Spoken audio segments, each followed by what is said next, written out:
Hello and welcome to Spurs Kings TV. It's Tuesday, penultimate Tuesday. We ain't got long left, and the season is done. Ash, are you well? I'm as well as can be, man. Right now, I'll be real. I'm on the beach. I just couldn't find my hat in time and I couldn't find my shades. So, yeah, brother, it is what it is, man. So let's bring out our guest. I'm not. I don't know. It's four in a row. It is what it is. Let's get going. Let's get this show on the road. But let's bring him out. Our main man from Tottenham away. Iggy, are you well? Well, four in a row is indeed. Um, yeah, listen, same as Ash, as well as can be. Results aside, all is good, all is blessed. But not at Tottenham, it ain't though. I have to say. But yeah, man, let's get into it. All's good. How you guys? All right? Yeah. as as good as can be. Put it that way. You know that. Still Spurs, as they say. Yes, indeed, absolutely right. Man alive, I tell you, what bang average last few weeks it's been. Really is. So look, we've had two games, right? Two games this week, right? We obviously had Thursday against Chelsea, which, let's be honest, I don't know what people was expecting, right? Especially after the North London derby, we didn't really turn up, and we didn't. If we can't turn up for a North London derby, we're not going to turn up at the bridge. But we didn't just have the bridge; we had Sunday as well to kind of go to Anfield, another place that we generally don't win at, but we've won more times at Anfield than we have at the bridge. So Mm.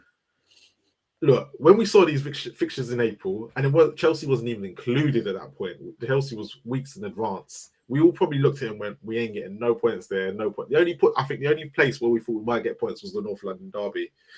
But yet, here we are. But the first topic I really want to get into is why did Ange go to Anfield and not play a number 10?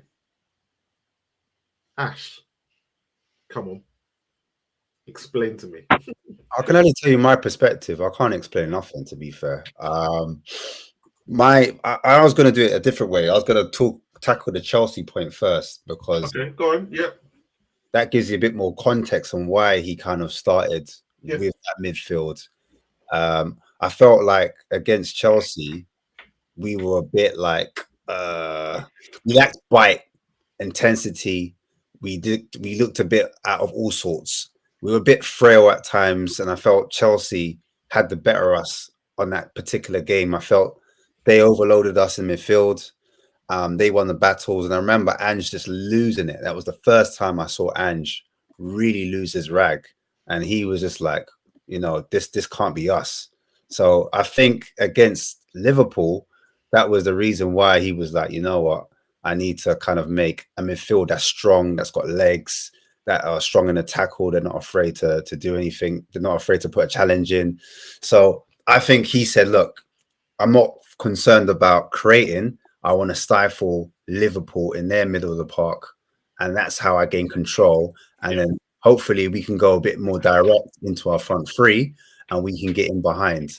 So that's how I looked at it. And I thought that's what he's going for. He's going for, if you look at the players, Saar, Basuma, and Bentancur, I think they're all three very similar players, but they like, one would think that they are tough tacklers.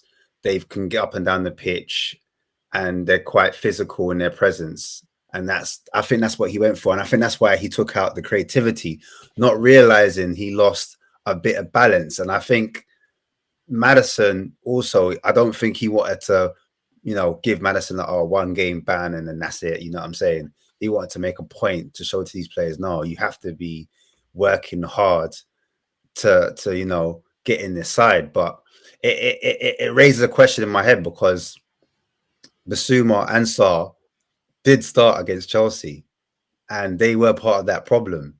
So to have those two still in the side with Bentancur didn't really make sense. Maybe he thought that Bentancur at the free was a bit more cultured on the ball and he could help us in possession and help us, carry the ball up the pitch at times because he's a little bit more silky than maybe the other two. That's what I thought maybe. But that's what I think. I think that's why he sacrificed creativity. you know, and that's why he went for that midfield. That's the only logical thing I can think of. You know what I mean? Iggy, let's bring you in onto this debate as well. Obviously, contrast to the first, like obviously we had Basuma, Sarr, and Kulusevski as the three against Chelsea. Didn't work. Well, it didn't really work. And then he decided to swap Bentancur and Kulu and really try and stifle Liverpool. Again, probably didn't work. So it's going through that phase at the moment that whatever he's trying, it doesn't seem to be pulling off. It's clearly, to me, it's clear that he feels that the issues at the moment are mainly in midfield, because we put 3 against Arsenal. We played a different 3 in midfield than we did against Chelsea. He completely changed from one team to the next, and it was almost as if against Liverpool he was trying to pick the best of the worst bunch, and it seems to be, Maddison's off it. Kulusevski's tried to get him off the right and back into the middle, and he's not really had much success there either. So, Højbjerg was played, but Bentancur, you've had Sarr, you've had Basuma. I mean, everyone's literally had a crack at the whip, and you can't honestly pick a 3 of a good bunch there. So maybe the idea was to try and go to Anfield to try stifle them a little bit to begin with, and maybe bring it to half time in the hope that we're still in the game, because against Chelsea we was out of it straight away pretty much. I don't remember. I think they scored really early on, and then we gave no signs of life really against Chelsea. It was really, really disappointment. I put it probably in line with the Newcastle game. It was a really, really bad London derby, probably one of the worst ones I can remember. I think it's just a case of Chelsea were that little bit better than us, but they weren't even that great. The Arsenal one was probably we probably, there was a bit more pride. I did see a bit of pride there, but it didn't quite work out. So against Liverpool, I thought maybe we tried to go with the approach where we tried to contain them for the first half. You probably thought it was going to be a bit of an onslaught from the get-go in front of their crowd at home. And but it wasn't, and then maybe perhaps try and change it up a little bit in the second half. We'd have more changes, especially attacking changes coming on in the second half, and try and get at them that way. But if you look at the stats of that first half, saw them yesterday, and I still put them up, and it was like we had a shot on goal. The XGs was really low, and it was just a poor half. And the problem is, for me, it's just we haven't the approach to these games has not been there. We know already, like historically, you mentioned it earlier, like Chelsea, like you go to Stamford Bridge to Anfield, historically a tough Emirates. You can even include so many other grounds. Old Trafford, they're difficult grounds for us every season. So why to go there and not even, not even yeah, man. It was just so flat. And I'll be honest with you, I watched that game on Monday. I didn't even watch it live. You know that. I didn't watch it live because I just didn't want it to ruin my Sunday. I knew that we had no momentum going into any of those games. So it's sad, but it's not surprisingly that we've come away with no points in any of these 3 games, let alone the one at Anfield. It's quite funny because I was saying, well, I was talking to myself, I was watching it by myself, but there was a period in that first half, especially against Liverpool, I felt like Liverpool didn't believe that they could get at us. I believed like the crowd got really on top of Liverpool. I think it was around just before half time where they were like, these lot are here for the taking. Like we were that poor, like you said, with the stats and everything, that the crowd started to get on top of them because they were like, no, come on, this shouldn't be 1 or 2. This should be 3, 4, 5, 6. Because that is how poor we were playing. Did you get that impression that the Anfield crowd were kind of getting on their team going, actually, you should be playing better than this? Because remember, it was 1-0. They scored early, but they didn't score till the 45th minute after that. And they had the chances weren't really flowing as fluidly as we know Liverpool, right? And then they suddenly just got the grip of the game, especially in the second half when they started. Marlon, the last game I went to was Newcastle. Just to give you a bit of context, the last game I went to was Newcastle away. All right, Yeah. And for me in that game, and I said it there and then, man, I said, judging by what I saw a team that checked out. You know, that we weren't there, and that was a very depleted Newcastle team. There was nothing really amazing about them, I have to say. And do you know what? I looked at that and I thought, this is really light work for Newcastle. They didn't really have to try that much. And the first time ever that I saw four players, man, that came over at the end of the game to applaud the crowd and stuff like that, and without using swear words and stuff like that. You can imagine what the fans were telling, go, get back to the changing room, sort of thing. And that's the first time I'd ever seen that in a away game. Never ever seen that. The Spurs fans did that, and I thought I come away with it with such a taste in my mouth. Like, it's like this team is done. Like, as in for the season, that is not. And I thought to myself, now we've got a 2-week break from this game, and we've got a North London derby. So you go in and you see the same sort of thing again. And I said, this team's checked out for the season at least. It's checked out. Now, I don't want to get into is there issues within the camp itself, or is it, I know we've been hearing that players are not following the manager, or they don't believe in his methods, and maybe there's truth, an element of truth, and all of that stuff. But you said that, the list of the games that are coming up, 2 of them being London derbies, and then you're like, away at Anfield. You're thinking, and then again, Chelsea, not the most, you know what I mean? They're actually, Poch is getting them, together a little bit now, but they weren't irresistible. Anfield, depleted team, they just had a really bad. The bad period of form as well. So I'm like, probably that's not the Liverpool that we've been expected. We've been accustomed to in the last few seasons. And you think to yourself, and then we turn up, man, with like practically next to nothing XGs, no shots on goal. Come on, man. And of course, when they see us play within 20 minutes, you can smell blood. You're like, get at them. These guys. These guys, stay on there. Yeah, these guys are like, there's nothing, and I'm just thinking to myself, I don't know how many points. I'm worried about Burnley now. You know that.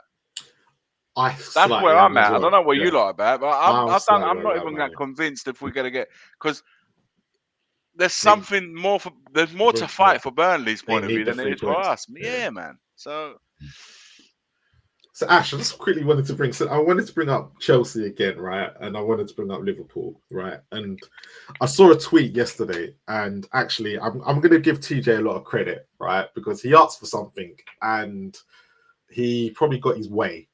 He asked for, this was exactly what he asked for. He said, can we stop conceding goals? They're exactly the same. Because probably from January, we could probably say it was either going to be from a set piece or it was going to be a diagonal across to the pitch where we were outnumbered, because that was how Spurs were playing.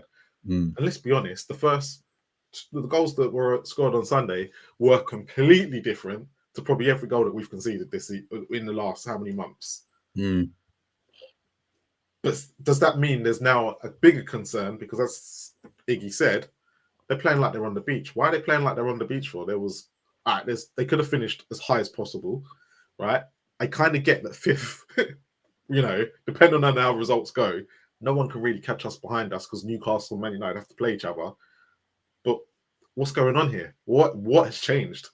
I'm going to try and break it down. I'm going to bring up Chelsea first, and then we'll move into Liverpool. And it's painful because doing this video, I didn't go into too much depth because obviously boring, number one, we're smelly, and you just want the season to end at this stage because it's not about where we finish now. It's about the actual performances, because we bought into Ange Ball because we were sick of the dross. Now it's like we've got the dross. A dross in reverse, you know what I'm saying, bro? Make it make sense. Like, come on now.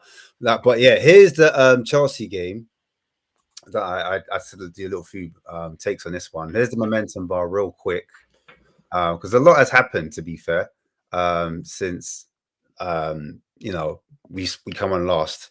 And as you can see, Chelsea dominated the first half. That's when Andrew's gone mad and we've got a bit of ball back. And in the second half, we're the blue and we've turned it around somewhat. Obviously, against the runner play, they scored a goal. Obviously, we won't remember it like this, but they got the free kick and then you know what happened next.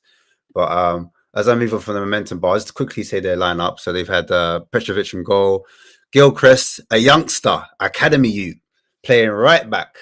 So you'd think, you know, this is the time to get at this guy. He's a little Mayu. You could take advantage of the pup. They got Chalobah alongside Benoit Bashir, Cucurella, and we've got Caicedo with Gallagher in the midfield with Palmer, Madueke, Mudryk, and Action Jackson at the helm. You know what I'm saying? So on our team, we started with Richarlison up top and Sonny on the left, and lots of people were like, yes, that's the team we need to play. Do you know what I'm saying? Because Son can no longer play at number 9. We need Richie at number 9. Kulusevski in midfield, yes, because we don't want Kulusevski out wide. He plays better in the 10 position. Do you know what I'm saying? Brennan Johnson out wide, Sarr and Basuma holding the fort with Emerson Royale, which, you know, everyone wasn't happy about, left back, Mickey van der Ven, Christian Romero, and Pedro Porro as the right back with Big Vic in goal. Here's our average position. Sorry, Chelsea's average position. Sorry, first of all. So what I realized with their average positions, they've got 2 players, and this is Cole Palmer, number 20, by the way, guys. 20 is Cole Palmer. He's alongside their player from our academy, Nodi Madueke. So those 2 are kind of playing together in one channel, and then you've got on this side, you've got obviously Flash. Wait, hold on, I've done it wrong. Hold on, have I got it right? Is Cole Palmer 20? Yeah, Cole Palmer's 20, 15 is Jackson, 10 is Mudryk. So 10 is Mudryk. That's what threw me off. I'm like, bro, I swear, my man's basically the fellow you're talking about in the 20, they're playing on Emerson's side. Funny that. Basically, that's the point I was trying to make. Yeah, funny they identified Emerson as the weak link. Poch clearly seen that, right? You know what? They've got Emerson. I wonder why. Man, you know what I mean? Let me adapt a little bit. Look at the 42 compared to the 3. Yeah, he's like, yeah, I'm going as well, man. Let me do it like a little gangbang. I'm not gonna lie, pause. But yeah, so they've doubled up on him. And then obviously what they've done is they've inverted Cucurella alongside Caicedo. So that's allowed Gallagher to push a lot higher up the pitch and press high up. So that's what they've done going into the game. And that was their little tweaks they've done. For us, we obviously I made the changes already. We're looking quite central here with Richarlison and Kulu dead in the middle. And towards the right-hand side, it looks like we're more positioned towards the right. We've got more players heavily lighted on the right-hand side. So we've got Porro on the right. We've got Sarr on the right. We even got Romero drifting to the right. Do you know what I'm saying? Almost looking like Van der Ven, the furthest back, being a sweeper. That's what it looks like.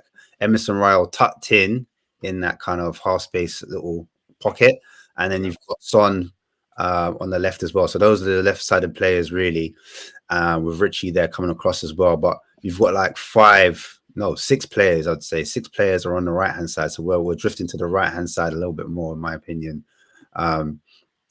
So then that's with our subs. When we made the actual subs, we've got obviously we've got Lo Celso coming on, we've got Madison coming on, and then you've got Kulu obviously is right there with Bentancur playing a little bit deeper, adding more protection with Højbjerg. So Bentancur and Højbjerg quite deep. And this time you can see in our average positions, we're more towards the left, if that makes sense. So we've got more of a left-sided domination there. And we were finding more joy on our left than when we were going towards our right-hand side. And obviously they had the youngster that had to get taken off because he picked up an injury halfway through. And so they were really depleted on that side. They had to play the kids. But yeah, again, XG there, they had a better XG than us. We had more ball possession. So a lot of teams are allowing us for that ball possession because they're getting like high quality chances. Because you can see Chelsea got 5 shots on target to our 3. 9 shots off target to our 7. And that's like managers, like I said, they're looking to give up chances. 4 big chances for Chelsea, 2 for us, 2 big chances missed, and we had 2 big chances missed as well. Second half, and I highlighted that as well because we had a better XG than in the first half.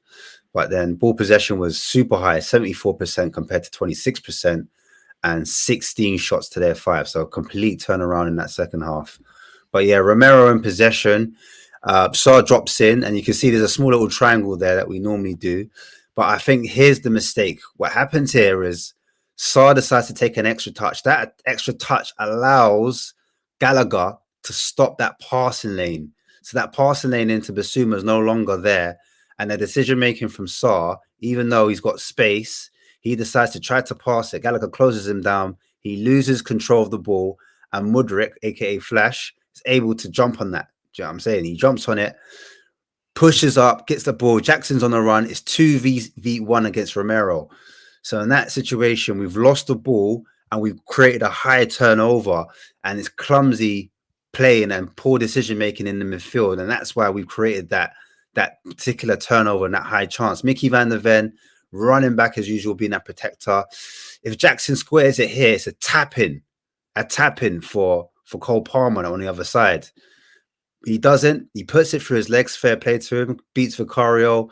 Mickey van der Ven running back manages to block it off the line. And Cole Palmer, it comes to him, but it hits him because it comes up to him too fast and it goes over the bar, and it should be 1-0 up. Emerson versus in the 2v1 situation, you can see Cole Palmer underlapping there, and you can see Noni Madueke taking him on.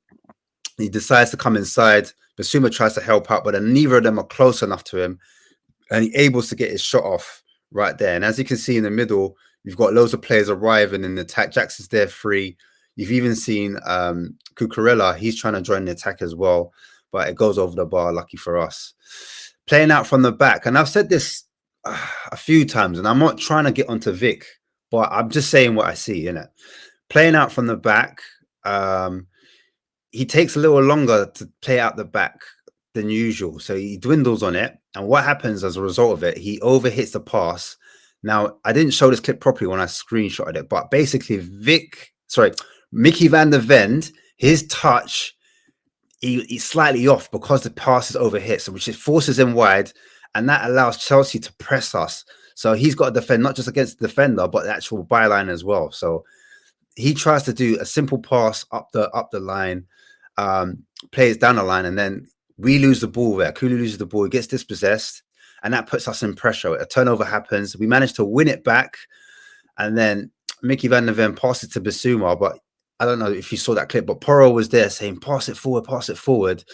We're getting pressed. We lose the ball. It goes backwards, and as a result, Vic kicks the ball out again, and as he kicks the ball long, that's when we lose the ball for a second time, and it happens again, another turnover. And then Emerson tries to press in that position. He tries to press, and what happens, he's a bit too late because he's not too close to that player. He's a bit too far, loses the ball, he's late, concedes a free kick. When we lose that free kick, this is the breakdown that everyone goes into, when everyone sees. It's the free kick bit where we're again 2 or 3 players at the edge of the box. We're getting overloaded in that area, and as you can see, there's a different angle where the run is created late. We make a late surge into the box. Sorry, Chelsea make a late surge into the box, and again, it's a set piece frailty, and it's too easy at the back post. It's too easy. We should be defending a lot better there, and we allow a free header from Chalobah, who we actually linked with at one point. He scores. He gets a header in the back of the net, top corner, a powerful header to be fair to him. And Vicario's nowhere near it, and it ends up in the back of the net. And then we go down 1-0. And for me, that was all because of Chelsea pressing, high pressing, being aggressive on the front foot, and us trying to play out the back, playing too slow. Vicario in 2 minds at times, and then that's when we lose the ball. Palmer, again, on the front foot, picks out Mudryk this time. Mudryk gets 1v1 with Romero, cuts inside, and gets him off balance slightly, takes a shot, and it just goes over the bar. It just goes wide over the bar. Porro on a set piece here. I'm just going to quickly go through that. So Porro has a set piece. Romero headers it, and he gets quite close. To be fair, on another day, he scores that. A bit like the Arsenal game, he had a few set piece chances, and you want Romero doing better in that, but he's not too far. To be fair to him, those chances can make a difference. Richie trying to press from the front, being front footed, trying to win the ball, and I think this is the second half now. Sarr again, he's now pressing their midfield, and that's what Andrew was angry about. We weren't closing the distance, we weren't close enough to the players, we weren't intercepting, we were late to challenges. But this time Sarr presses, and guess what? We get the turnover this time. We force an error, but Sarr, for me, I can see Son there. I think he makes the wrong decision. Richie's running, he's trying to push this centre back, but Son's all the way free. He's in open space. If Sarr gets his head up, he sees Son, he's screaming for it, and then he plays him through 1v1. You know what Son's how clinical he is. Instead, he goes to Johnson, and what Johnson does, he actually pulls wide instead of attacking the box or taking his man on, pulls it back to Sarr. Sarr gets the ball on the turn, and he finds a runner in Porro doing an underlapping run. When he does the underlapping run, he cuts it back, but it gets cut out. The ball gets played back. It gets back, breaking to Son. Son gets the ball. He finds Højbjerg, who's come on the second half, but Højbjerg shoots from distance, and it's a comfortable save for Petrovic to pick up and clean up as it's straight at him. Spurs again. We're in a press. We're trying to win the ball back from Chelsea in our final third. We don't press effectively. And what happens is Cucurella in the midfield, he plays a little bit higher up this time. He gets the ball, but because he sprays it into Gallagher, who we're linked with heavily now. Apparently, he doesn't want to go to Newcastle. He prefers to stay in London. But anyway, that's another topic. The ball goes into Gallagher from Cucurella, who finds him, Barcelona B player. So he knows about inversion, playing in the midfield. He's technically good. Plays the ball into him, and that touch is heavy from Gallagher. The touch is heavy from Gallagher. So then our players are trying to react to it. Bentancur and Kulusevski are there. They're the closest to it. But then Cucurella, he gets there somehow before Kulusevski. And then Kulusevski stretches his foot. He's late, and he loses that 50-50, and it ends up in a free kick. Despite our domination in that second half, despite how much possession we had and how much attacking threat we had, you got Cole Palmer on the ball. He hits the free kick. Boom. Off the bar. Comes back out. And Jackson does the rest. You know what happens next, man. I don't need to go through to that. Powerful header. It scores. Spurs are on a counter-attack on this bit. Bentancur plays the ball across to the box. And Johnson completely fumbles the bag. And it goes wide. And it's these moments here, like when you need clinicalness at this top level. And this is where people talk about moments. We don't take our chances. And now Chelsea are on the break. They've got the ball. Bentancur wins it high up again. We're closing that midfield down. I think maybe this is part of the reason why he decided to go with Bentancur, because he's like, okay, Bentancur's winning the ball up. Sarr won the whole ball high up. Maybe it's working. Maybe I use this for Liverpool at Anfield. Bentancur drives with the ball. He's got the ball. He's got decisions. Where does he play it? He plays it a little bit wide to Porro. Porro goes wide to Son.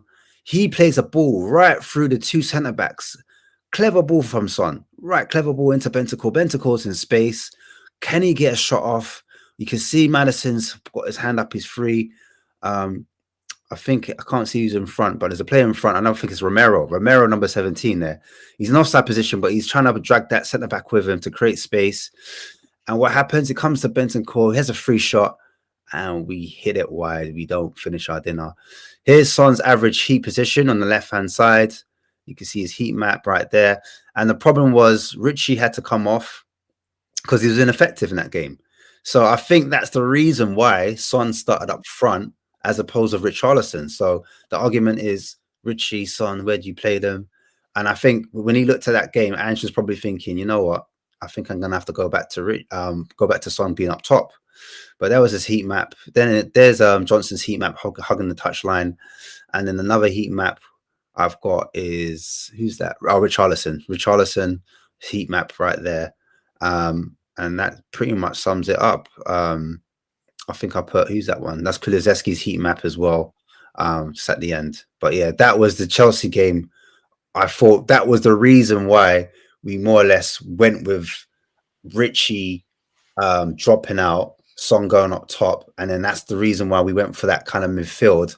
But it comes down to Spurs players, when we're pressed and we're hurried in possession, often we lose the ball in midfield with Sarr being the biggest culprit at the moment. For some reason, he can't find form, and I'm not going to scapegoat Sarr and say like he's the reason why we're losing it. It's all of our players, because Bentancur went missing against Liverpool.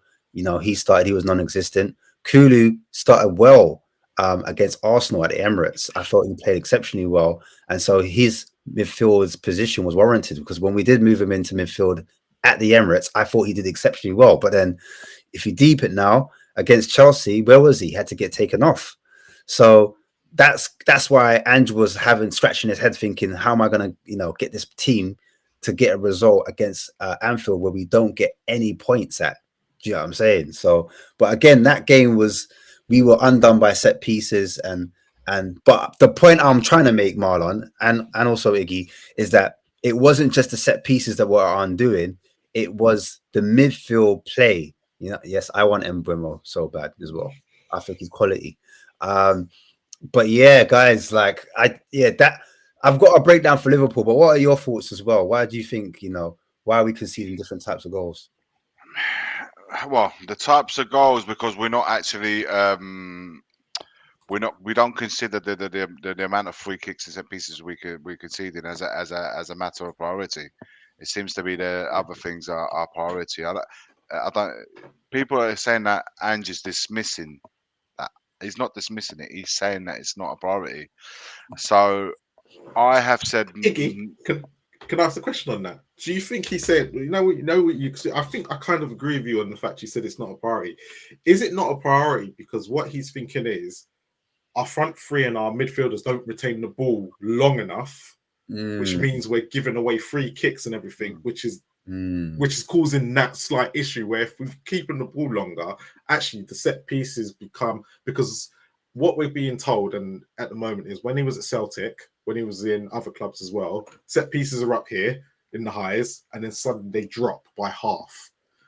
Right? It's not like he improves it, but it's not like they completely improve. I think, is it a case of that the style of play is improving, which means that there's less that, the other team basically have less of the ball. No, listen, I hear you totally. I hear you.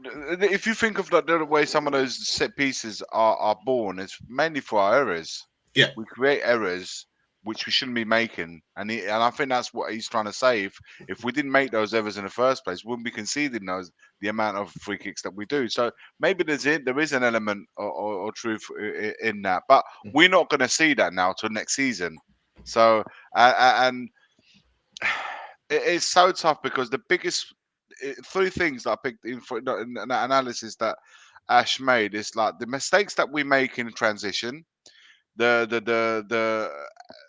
the lack of consistency in the players from game to game. There's a total lack of consistency, and that's not, guys. We're playing no Europe this season, so apart from this latest period that we played 3 games a week, we've had 1 game a week, man, and we can't seem to get a best team amongst us. So consistency, and the other thing is like it's like having that blanket that's too short. You play Son up front, but if you play him up front, you're missing him out on the left, and you put the forward in.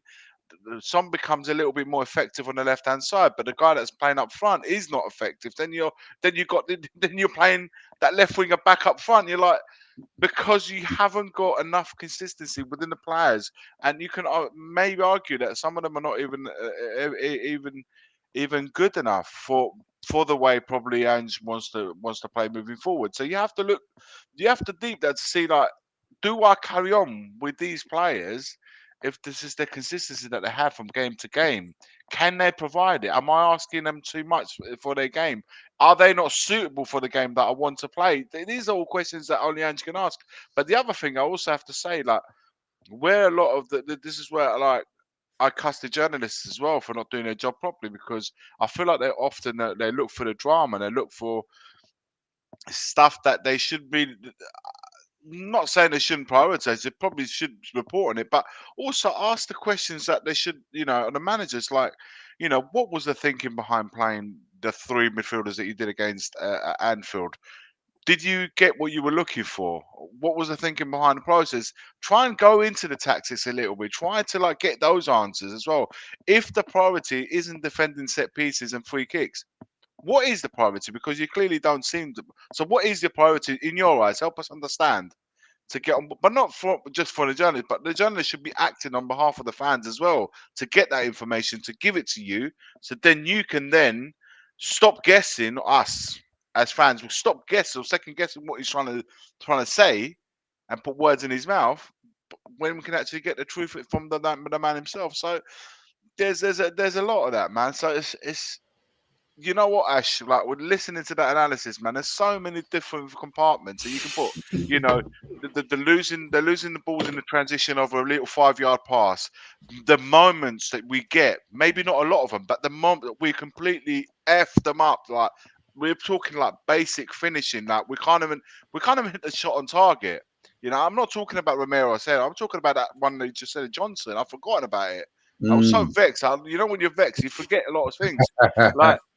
Yeah. That left, you know, he's got to go at his helmet and he hits that ball wide. And that's a big moment in the match of that magnitude. It is a big moment. Yeah. And you score that goal, it's 1-1 or it might be 2-1. The game changes, but we don't allow that game to open because we don't finish. Yeah. So it's and just on that, just to add to that as well, it wasn't just that we had shots on target, but the quality of shots that we had, like I showed Højbjerg, he had a shot, but he shot it straight at the keeper. No backlift. No way did he. No conviction. But no conviction. Does he really want to be here? Do you know what I'm saying? Has he checked out? Then, and maybe that's the reason why he didn't play against Liverpool, because he might be twerking for a move. Do you know what I'm saying? Maybe that's the reason why Lo Celso's not starting, because people are asking for Lo Celso to start because there's so many like issues at the moment. Then you even look at the chance that fell to Bentancur. He hits it flat. Do you know what I mean? He's not. People are saying, is he fully fit? Is he fully like at his top level at the moment? There's so many things, but I want to go back onto because the playing at the back for me was a major issue. And I was in my group, we got full of rivals, and they were like, Tottenham, you can't play like that against top teams. It's against Liverpool. They're going to press the hell out of you and it's not going to work. And actually, I thought that was a component of why we lost that game. But here it is. There's a momentum bar. We had a little bit, as you said, Marlon, a little bit at the start where Spurs had a little bit of the ball.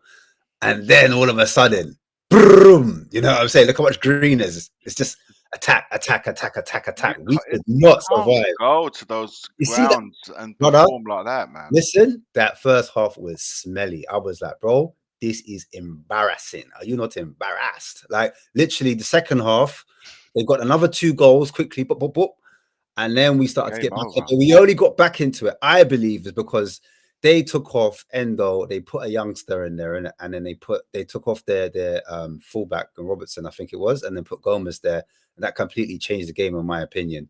But let's get into it. Like, they come up with a lineup with Alisson, Trent, Van Dijk, Robertson, Quansah, Elliott in midfield, Vendel, McAllister, sorry, Salah up top with Gakpo and Diaz with the front 3. We lined up with a change midfield in Sarr, Bissouma and Bentancur. As we already mentioned, there's no real creativity or no attacking mid, no 10, no one that's going to dictate or make the ball, or technically going to be in a different level to the other 2, which are slightly more defensive. Everyone had a similar skill set.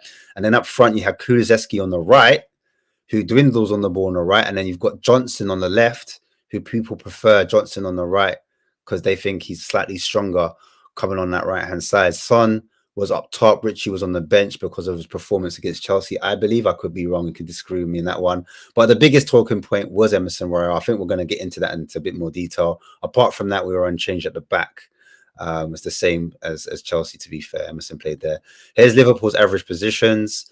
As you can see, they just had the front. They were really pushing for it. They had like 3 at the back, 2 on the halfway line in Trent and Robertson. And then the rest of them, they just pushed out McAllister, number 10. He was there. You got Diaz, number 7. Gakpo up top. You've got Salah pulling wide.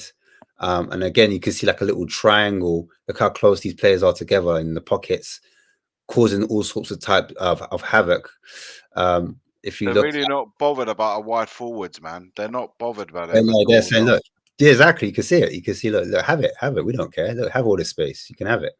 But yeah, so obviously this is with subs. A little bit different setup. Salah over there pulling wide. Diaz was a little deeper on that one, so that's how they looked with the subs. When the second half happened, it was a bit different. For us, our average positions, we look at our average position on the right hand side again. Am I right or wrong? Packed, similar to the Chelsea game. The left hand side, slight. First half, poor again. This time, Van der Ven and Romero a bit closer to each other. Romero not as aggressive as he was in the Chelsea game. Emerson tucked in as per usual. Son out wide predominantly, even though he started up top. You've got Johnson. They actually slipped over in the second half. So Johnson's average position was up front. But yeah, as you can see, you've got Bissouma, you've got Sarr, you've got Bentancur. There was the three there.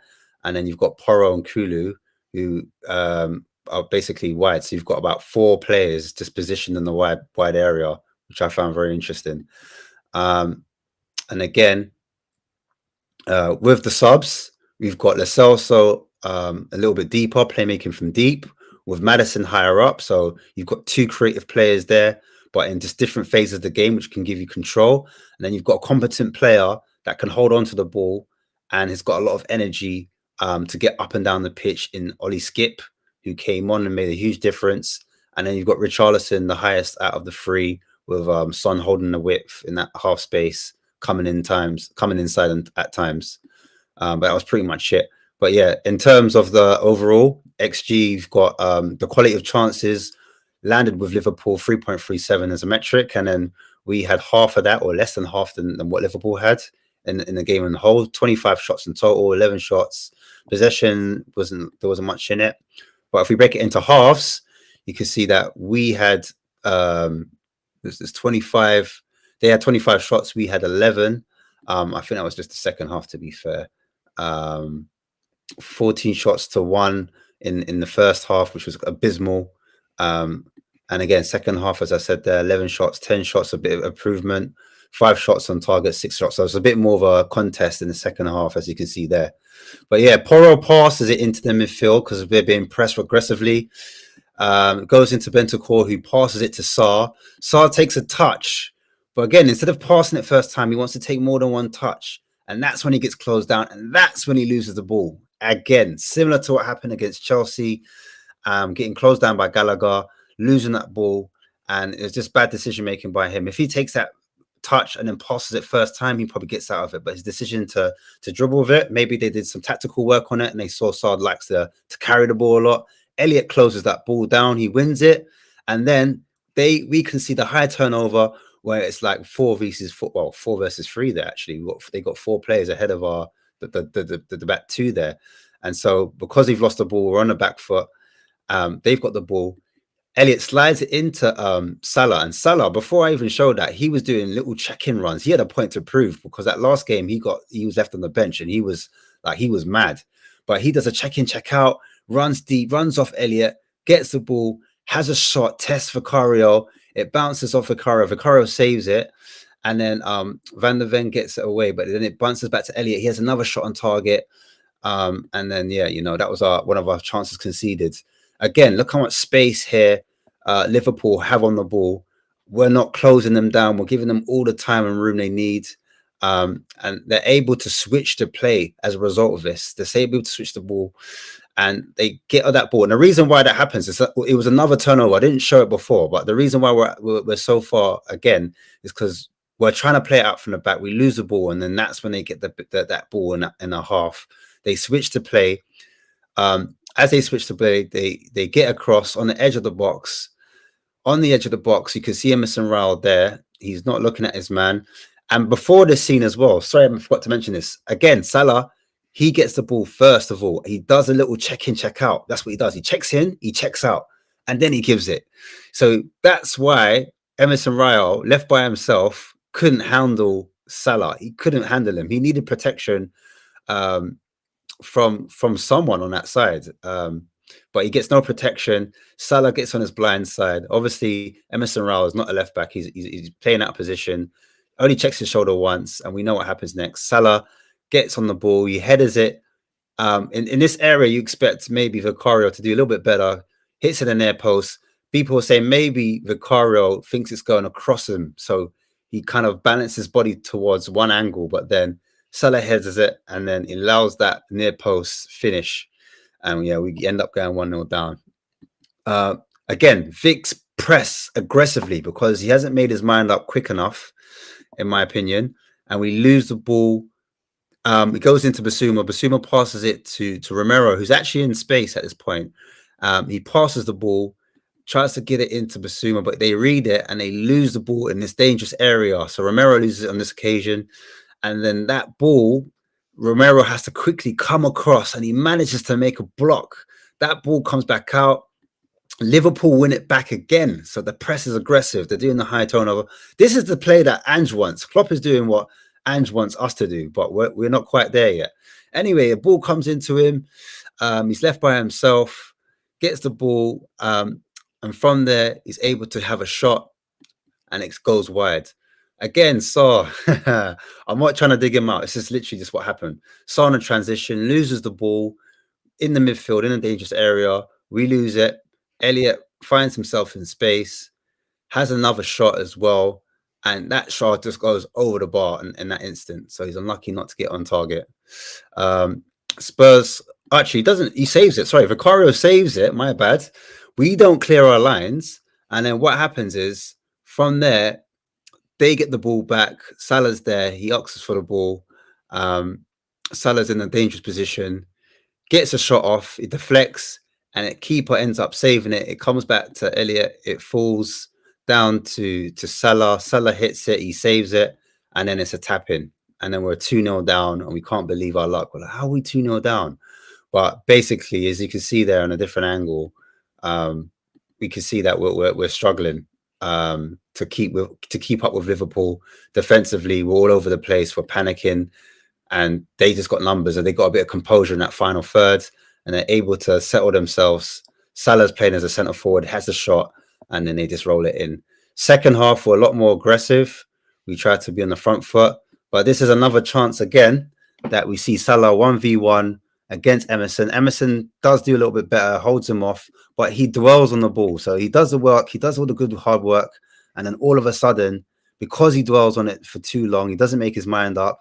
He doesn't see Elliott coming in. Elliott steals the ball off of him. Elliott's got time and space. He could pick out Gakpo there. Salah's on the edge, but he decides to delay it, cuts back inside, and still was able to cut that cross across the box. Emerson's not close enough to him to stop that cross from coming in. Those diagonal crosses that we used to see Ange with Celtic, they do that to us on the edge of the box. And then Gakpo out jumps Romero. He's tall enough. He's a little bit taller than him, has a higher reach. And Vicario gets beaten towards his near post once again. I thought he could have done a little bit better there, but that's me being a little bit harsh. So good header, to be fair. Saar this time in space, higher up the pitch. Got time. By this time Endo's off the pitch, so he's got a bit more time on the space. He's able to switch to play. He plays a ball into Porro. Porro hits a diagonal, and Johnson's up top. He actually gets a diving header on target, but it's right at Alisson, and it's an easy save. But yeah, that's one thing I noticed. And Robertson switches the ball. I was going to call him Downing. Switches the ball to Salah. Emerson's sleeping here. Deflects into Salah. Salah gets the ball, picks it up. Delays his touch, delays it, waits for Elliott to come. Elliott gets the ball against our attacking momentum. They hit it, boom, top corner, top bins, 4-0, game done, match sealed. They're running to the clock end, it's all over. Son here picks up the ball quite deep, does a little 1-2 with Saar. Saar's in the midfield, he's got a bit more space. He's got a bit of a basketball game at this point. And Saar plays it into Basuma. Basuma has a chance to pass it back to him, but instead he ignores that. He carries the ball further up. He's a bit more assertive. Does a key pass, a forward pass, a through ball into Johnson. Johnson finds Richarlison, and Richarlison puts that chance away. Tapping FC right there. Then we've got the ball. Again, we're on the front foot. We find Maddison. Maddison switches it over. Richarlison does well to block off the run for one of their fullbacks. Allows Skip to get onto the ball. Skip gets into the area. Cuts it, ball, plays a diagonal ball into to Richie. Richie holds off the centre back, plays it back into Son, and then Son does what he does best, puts it in the back of the net. Straightforward finish in that one. We end up getting back into the game somewhat. But as I said before, it wasn't because of how great we were. I think it was because a bit to do with Liverpool's changes. Lo Celso, again, he's playing a little bit deeper, and he's able to find Maddison higher up the pitch because of it. He's got that control. He's got the eye. He can find Maddison in that pit in higher up the pitch. Maddison delays again, holds that man off, realizes he can't quite get it to Richie, cuts it back, finds Son. Son realized the shot's not on because there's too many bodies in the way. So what he does, he delays as well, finds Lo Celso on the edge of the box, but again, shots lackluster, and he hits it straight at Alisson. Again, Son drops in that deep pocket, does a little 1-2 with Skip. Skip's got the high energy, tries to drive up. Son picks his head up, sees Richie on the run, finds him because he's a striker. Reminds me of Kane, the type of ball he plays into him. Richie's on that turn. Again, I think if Richie, for me, if he literally takes a better touch and then uses his body to shield off that player, I think he has a 1v1 there. I'm going to bring it back just a little bit, see if you can see it. But I think about here, he's in on goal. So his first touch, I think he needs to get across his defender and do what Kane used to do. Just use your strength, use your body to get in between your man and the ball. And then you have a 1v1 versus the keeper. But his touch, the defender does enough, drags him wide, and that's what forces the shot slightly wide, in my opinion. And that's why, Alisson gets a hand to it. Let's also put his heat map there. Skip's heat map as well, showing their involvement all over the pitch, showing them what difference they made when they came on. And it was all on the left-hand side. The left-hand side, we found the most amount of joy. And that's where we were a lot more clinical or more decisive in our chances made. But yeah, that was it, guys. I thought, again, it was for me, the actual defending from the back, playing out from the back. We didn't decide at once that we wanted to go long and allow Liverpool to step back, because every time they knew we want to play short, we want to play short, we want to play short. What happens? We play short, passes are overhit or underhit. We're trying to be too intricate. Sometimes it works and we get out and it looks pretty, but other times we lose that ball in that transition. Someone like Sarr loses it, and I'm not trying to dig out Sarr, but it's the way we're playing and the way we're told to play. We're getting found out on that way, and Liverpool just pounced on it. And that's why we conceded 15 shots in the first half, in my opinion. Had Vicario gone long and played up the pitch certain times, when I say go long, I don't mean go into a strike or do you know what I mean? I mean, you could do little clip balls into variation. Order. Yeah. Do you know what I'm saying? Don't just because that way you're beating the press, and then Liverpool have to back off a little bit, and then that gives you more breathing room, and then you still have a 3 versus 3, because that's what Ange wanted. He wanted 3 of our attackers against 3 of their centre backs, because they have a rest defense of 3 centre backs, and then they have 2 in the midfield, and then they have the 5 up top. Do you know what I'm saying? So that's where the matchups were, but we decided to go short, and then when we put the ball up top, then the overload is that it's going to be 4 versus 3, if that makes sense. I don't know if I'm in there, but no. Yeah, but I think that's what we called us. I've always find incredible, like, even though it's clear as tactics and obviously the way the manager wants to play, sometimes within the players themselves, that in-game management, realizing actually this ain't working for now, it's not working. So have a bit of variation. If you can't get, try and beat the first press by hitting that long ball to the striker to hold it up and bring us up. That's normally that's your outlet. If they're coming at you as a goalkeeper, you're looking for your centre forward, so then he can bring us all back. Or Iggy, look, check this out, because I hear what you're saying, because everyone's gonna say, "Oh, but we don't have a big man apart from Richie." No, but you've only got to aim it towards his chest, What I'm saying is the way we squeeze our defense and our midfield, we're so we try to do a numerical, like we do what Brighton do. We try to have 6-7 players versus their 5 or 6. Do you know what I mean? So we can play out the back. We outnumber them in that sense. But what we need to do is make the pitch bigger by maybe allowing the 6 not to be so deep. So Basuma's super deep. When they pass the ball to him, if Basuma loses it, it's peak. Do you know what I'm saying? He has to pass it backwards unless he goes on the half turn and beats his man, and then that way we can beat the press. But teams have figured out that that's that was what we'll do in the first 10 games. They no longer playing it through Basuma anymore. We've tried a different tactic, but the midfield are too close to our area, so that's the reason why defenders can't pass it higher up the pitch, because we're too tight Am I making sense? Yeah. If they increase their gaps and went up the pitch, I'm not saying get into the second half, into their half. I'm just saying take a few yards, step back. One of you stay deep, one of you step up, and then that pass out is a little bit higher. Do you know what I'm saying? And it could still be on the floor, or it could be a clip ball towards, like, you know, the byline, if that makes sense, a little bit wider. So then you open the pitch up that way as well, and that way we're not so condensed that when we lose the ball, it's a high turnover, and then a chance happens, because that's what happened. We kept doing it, we kept losing it, and like everyone in my group's like, bro, why is Spurs keep playing out from the back? Like, I do understand it, because we had this conversation last week, and the idea is that when you play out from the back, the risk that you take, you get a high reward because you overload them, like 4 of our attackers versus 3, like, do you know what I mean? But it's just, we need more than one way to play out from the back, if that makes sense, because we're getting found out. Do you feel like we got the players though to do it? Do you feel like that? At the moment, I didn't even highlight Porro, but Porro, again, he lost a lot of the ball as well, not just in the Chelsea game, but in the Liverpool game too. He's trying to get the ball, getting a half turn. It's super tight in there. Like, literally, if you're watching it, it goes to Romero. Romero passes it to Porro, and then Porro, like, you have to be like a wizard to get out of it. Do you know what I'm saying? Unless you do one touch pass, one touch, two touch. It's the only way you can get out. And we did it once. We did 2 touch and we got out of it. It looked beautiful. It looks pretty in the eye. When we do it, you're like, mwah, this looks, you know, magnifico. But in real time, it doesn't always work, you know. We don't always do the 2 touch thing. Sometimes we do 3 touches. Sometimes we try to carry it and we lose the ball. And the defenders, the players, they know how to, like, I showed that clip with Gallagher. He kind of read it, closed off the passing lane. Elliot was doing it for Liverpool. Do you understand? So we need to figure out, you know what? If this happens, maybe one player stands behind their player, another player shows for it, and then, do you know what I'm saying? We need to mix it up. Also, I feel like, you know, when you play the better teams that play that similar sort of game to you, like, you have to be on point. You might get away with it with a maybe lower team, you know, down the table. Yeah. But against these sort of teams, if you want to match up and go at it in that way, you know, in that way inclined, you have to be right on the money. And I don't feel like in a lot of these games that we have been. I don't know if it's some players are able to do it.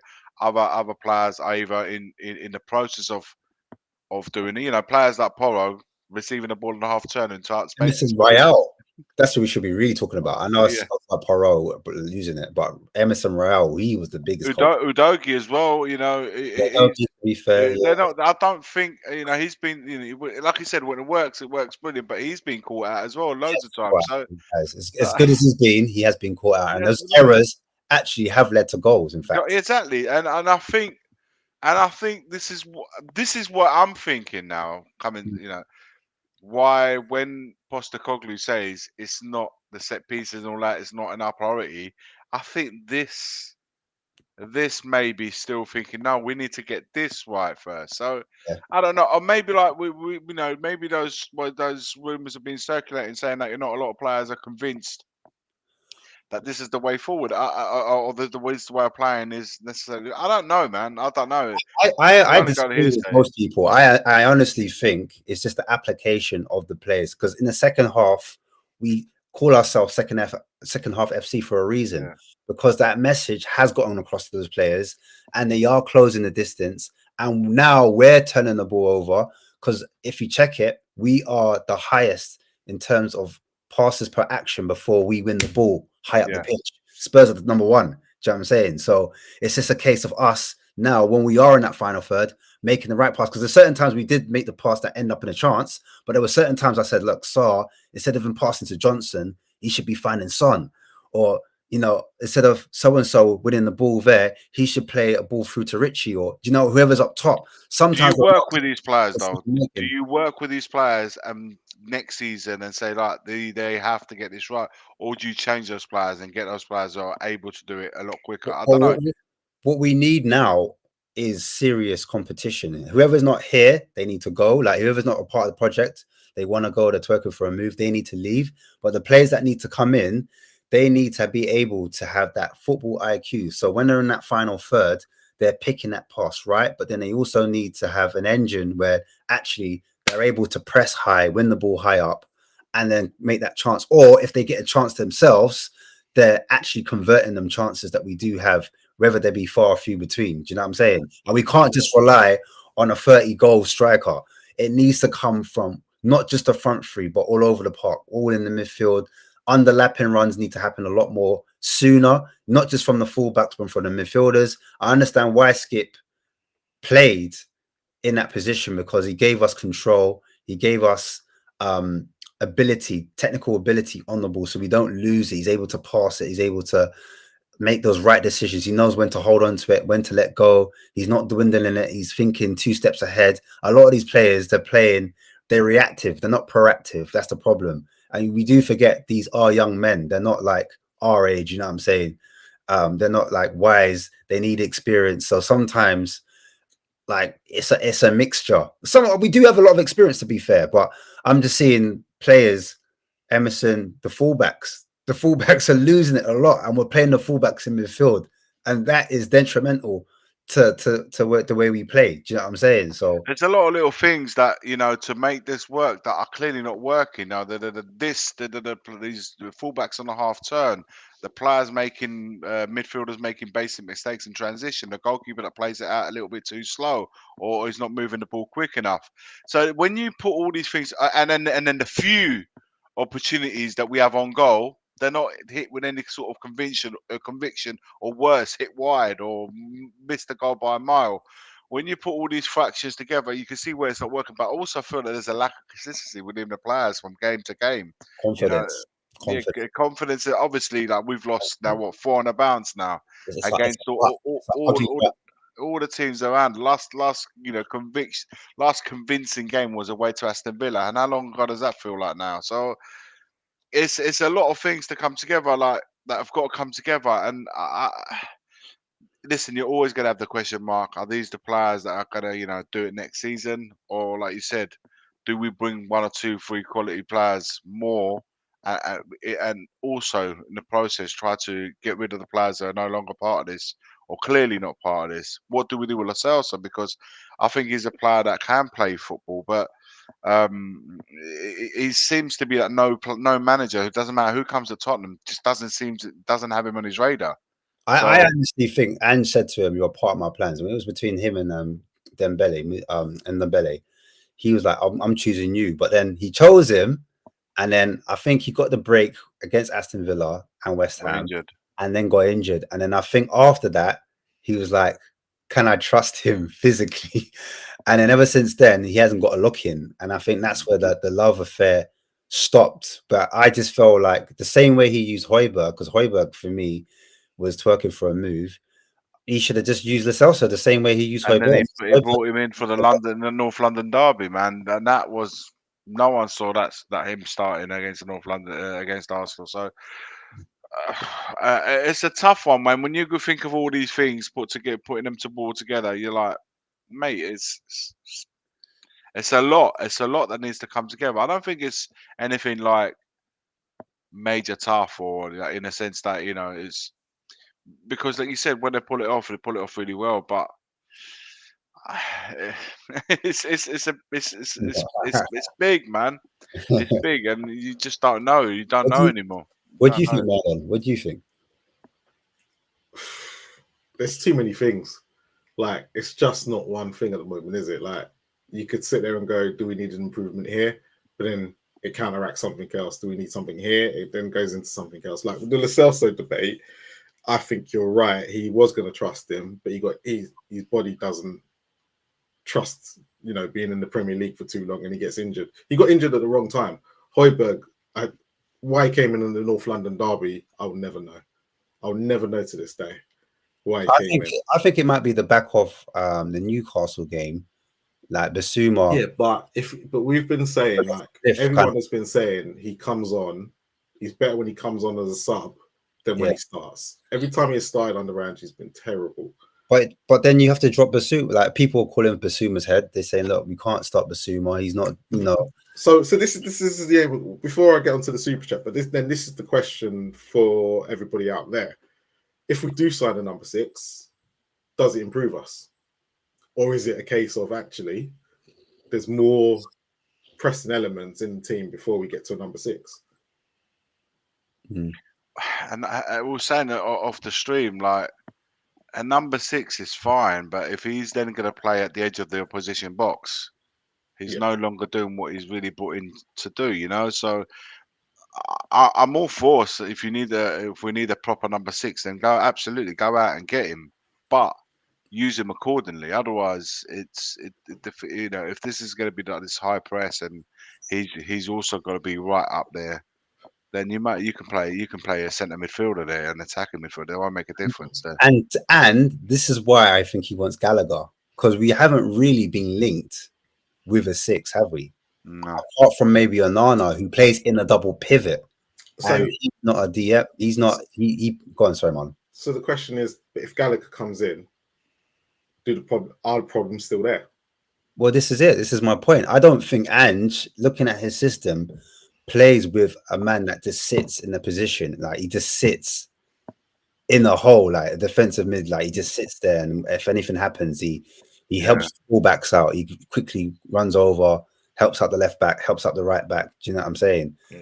And from like the average positions, when I was looking at it, Romero sometimes is aggressive, pushes high up the pitch, and Mickey van der Ven, even though he has got blistering pace, at times he's used as a sweeper. So he just literally goes and sweeps it up, where Romero is more like the stopper. He's the one that he gets at source. So I see the 6 like that. I was wondering if Ange could maybe do a similar thing, what he does with the centre backs, and one of the midfielders acts as a stopper, and the other midfielder acts like an old school screener. You know what I mean? Just screens the pitch. So then you've got the balance of Romero, Van der Ven. Then you've got 2 midfielders. One stops it at source, and the other one kind of drops off a bit and helps clean up. But by the looks of it, he doesn't do that. He uses almost like 3/8. He doesn't even play with an actual 10. I feel like he plays with 3/8. And so is that what we kind of were witnessing on Sunday against Liverpool because of Bentancur, Sarr, and Skip? No, not Skip. I'm getting names confused. Bentancur, Sarr, and Basuma. Yeah. He tried to play it as the 3 number 8s, 3 number 6s, and 3 number 10s. I honestly think he wants fluid midfield, like where midfielders, if one person pulls wide, one player goes into central position where that other person was holding, and vice versa. So then it's harder to pick a player, because if you want to man mark a player and then all of a sudden your number 10 has dropped all the way into a wide midfielder position, that's completely pulled you out, and then there's this gap. You know what I'm saying? There's spaces all over the pitch, and so that's why he wants players to kind of push. Maybe you've got 2 8s, 1 6. Maybe you've got 2 6s and 1 8 or 1 10. Do you know what I'm saying? It all depends on the phase of play and where we are on the actual pitch, positional play. Hence the name. So that's how I actually think he does. But again, there's a lot of managers that do that understand the system and exploit those weaknesses, because you do leave spaces and gaps to exploit. Okay. Yeah. So I've got another question, and it actually leads on from the super chat. And thank you to A User for the super chat, right? And I know he's joking around, but you think players are getting some tips off Tony, right? So my next question to both of you then would be, actually, is the midfield only an issue, right, because of our front 3? And what I mean by that is we don't actually have... So is Sonny's best position up top or left? And actually, if I remember correctly, even when we were on our 10-game unbeaten run, I'm pretty sure that most of the spam base was complaining about the front 3. And I think we've all been complaining about it since the beginning. So if the front 3 gets sorted, does it negate the other issues, is my question. I think that Sonny, in those 10 games that everyone was loving, was the number 9. When everyone was loving it. However... But if you still remember, like everyone was loving it because he was scoring the goals. But actually, we were saying, because Solomon was at the beginning, then you had Kulusevski that everyone was complaining about. Then Johnson suddenly came in. Yeah. Then after Christmas, Werner comes in, and it's still like you don't have Kulusevski playing on top. And it's just been Yeah. it's all over the place. And So Richie came in for a period and was doing the well. problem is that Son's quality footballer, and that's what we need more of, quality footballers. Where that's why the fan base is split in the middle, because they're seeing his attributes as a wide forward, and then you're seeing his attributes in front of goal scoring. For me, I think if he is wide, he can still do what he does in the central area because he's a wide forward. So rather than hugging the wing, he can come and go and make a run from out to in, if that makes sense. And he can still arrive on the penalty spot or the edge of the box, or he can still have a 1v1. So if he's having a 1v1 from the left, he can still go on the inside and shoot, or take his man on the inside and have a shot. Like the chances that you've seen with Werner doesn't always play as an auxiliary winger. He plays as a wide forward, because we saw that chance he missed against, was it Crystal Palace, when he was 1v1 and he missed it, and he went with his left foot instead of his right foot and he went wide. If that chance happened to Son and Son was 1v1, you're putting your house that Son's going to put that goal in the back of the net. So I think Son wide, you can play him there, especially if there's space in behind. Like Liverpool, they had like lots of space in behind. They left their fullback high up, so Son could get in behind there. So there's certain teams and certain games where you play Son, you play wide up front, and then there's certain teams where you could play Son in the 9. So it all depends on who we're playing, how we're playing, and in game as well, in game management. Because as I showed you in that game, Johnson went up front at one point before Richarlison came on, and Sonny was on the left. Do you know what I mean? Also, what I like by Sonny, he was doing what Kane does. He was dropping deep, but on the wider position, picking up the ball and playing it with the fullback who was in midfield, which happened to be Skip or sometimes Sarr, and he was playing balls in and behind, setting up the striker, because he's a striker. He knows how the striker likes it, and he used to have those balls received to him from Kane. So if we got a quality winger that could make from deep, then they would see the runs that Son would make as a number 9, and in certain games he'll be scoring those goals. There was some times when I thought, how come Porro and Romero are playing Richarlison straight in, but they weren't doing that for Son? They hardly went over the top for Son when Son was up top. Do you know what I mean? And people be like, he never made the runs. I've seen numerous amount of games when Son's making a run, and I've done analysis here as well, where Son's making a run, but he's just not getting it. They're hesitating for some reason. But when Richie's there, maybe it's his physical presence and his height, his stature, looks a bit more aggressive. Maybe that's the reason why they're doing it. But for me, Son can play either left or right. I still think he can play either side. Do you know what I mean? Because he's that good. So we just need quality of that Son level across the front three, in my opinion. And then I think also the midfielders that come in need to have an eye for a pass, in my opinion, creativity, bone in them as well. So if we are aggressive and playing high up, literally at the edge of the box, to have Son as a number 9, especially back to goal and stuff like that, that's not really in his forte. He's still a great finisher, which is why he's so good up front. But in no circumstances you want to play him on the left hand side, because he can actually see. He's good when he can actually see what's in front of him. And if we're playing with a little bit where we're on the half term and he gets to attack the spaces in behind, then that's fine as well for him to play as a 9. But the problem for me that we've had this season, because whilst his numbers are still very good, it's not been his best season, but the numbers are still relatively good, because he's that good a finisher. It's the people that he's surrounded by, man. They're just not good enough, man. Let's be honest. It's like Werner's not he might be a good winger if we play with 2 up front, but as a wide forward, doesn't cut it. And for me, Johnson up until now, he's not that. He hasn't got that animal instinct in front of goal. Like, even if you're thinking, he comes short in certain aspect, hitting that, when he hits that ball in the box, doesn't beat that it hits the first man nearly all the time. He relies on speed rather than the dribbling and the skills, and it's just speed that gets past the man. It's not him dribbling past him. The elements that, and also like the chemistry. I don't feel like the chemistry is there between if you think of Werner, Johnson, and Son, I don't think the chemistry is quite there in the same way.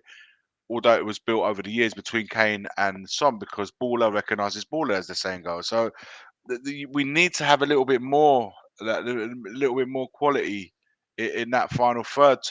So when you do get those moments, you actually make them count, because sometimes there's a fine lines between why you're losing the game, or you're not ahead, or you're even like, those moments when you might get to equalise. We don't do it because the quality in front of goal simply isn't there, and we're heavily relying, like we was before with Kane. We're heavily relying on Son's goals, because the others are man. How many goals have the others have got between them? Not much, man. So again, it's a lot of factors that got to come together. For me, I will definitely go and get another number 9, because the other factor you've got to take into is that how long Son can go on for, man. Like, we need to start looking at eventually. Son's he's still good. He's still in very good condition. No big injuries, touch wood. But we can't still be thinking of Son long term. Maybe the next couple of years, but after that, you got to start looking beyond that. So when Phil writes, Olise, Eze, and Tony, mate, if they are all players that will improve or better than what we got, then absolutely, man, bring him in. Ibuemo, he's a really good finisher. Premier League experience, plays wide. He adds quality to the. Why not get these players in? Why the hell not? If you want to then aspire to go and really challenge the teams that are above us, for the league, and Arsenal's and Man City, then you probably need a bit more. But look, Tony, I don't know. Listen, I will only speak of the players. The players are good players, whether they'll come to Tottenham or not, or whether they're interested in coming to Tottenham. Or you have to also, what is happening at Tottenham for those players to want to be coming at Tottenham. So that's the other thing you've got to look at. Got a question for you then. So 2 questions in one. Would you sell Richie, right? Yes. And then to back that up, you said, you said something earlier, and it kind of goes with this question, right? And obviously what Phil said. What would be, right, your ideal front 3 signings this summer, if we could make them to fit the profile of what Ange needs and kind of who's available and realistic? Ideal free. The thing is, man, at the end of the day, it comes down to how much money we've got available to spend on these guys. I'm going to give you 200. I'm going to give you 200 million, right? And that includes a DM, right? So I'm going to go 4 plus a DM. I'm giving you 200 million. You don't have to tell me who the DM is, right? Yeah. Palhinha wouldn't. I wouldn't have a problem. Like Palhinha for me, unless he's already. I'm hearing it. That's like 80, 90 mil though. Yeah, so I want the chat to get involved in this as well, right? Arsenal got Declan Rice for 105 million. Yeah, I hear that. Money well spent, man, because he's been the best midfielder in the country. Palhinha will be playing on the edge of the box. Know that. He will be playing. Well, it suits the way we play anyway. So he's going to be like an aggressive player, a defensive midfielder that defends us from the edge of the box. Palhinha, 90 mil. You've got 110 left. Go.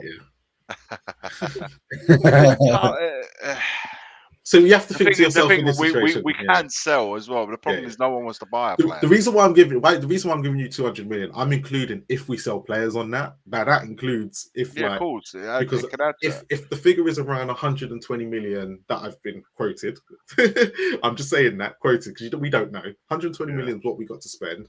Plus you have to include sales in that. Who's your 3?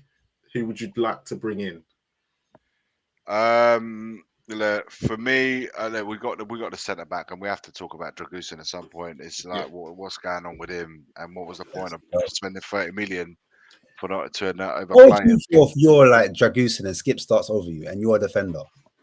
Yeah, man, it's tough going, man, because I know he doesn't play on the left back, and I know he's played at centre back. He's played on the right for Genoa, and I get all of that, but. And obviously, it's very clear that he don't want to move Van der Ven out on the left because he uses him to recover. He recovered, them hammies, boy. I tell you that. But this is the question, yeah. This is a question for everybody. Van der Ven could get injured again, right? So would you not have to see what your second options are and what you're going? Because if it meant that actually, I know what's his name, Dragusin had one bad game against Fulham, right?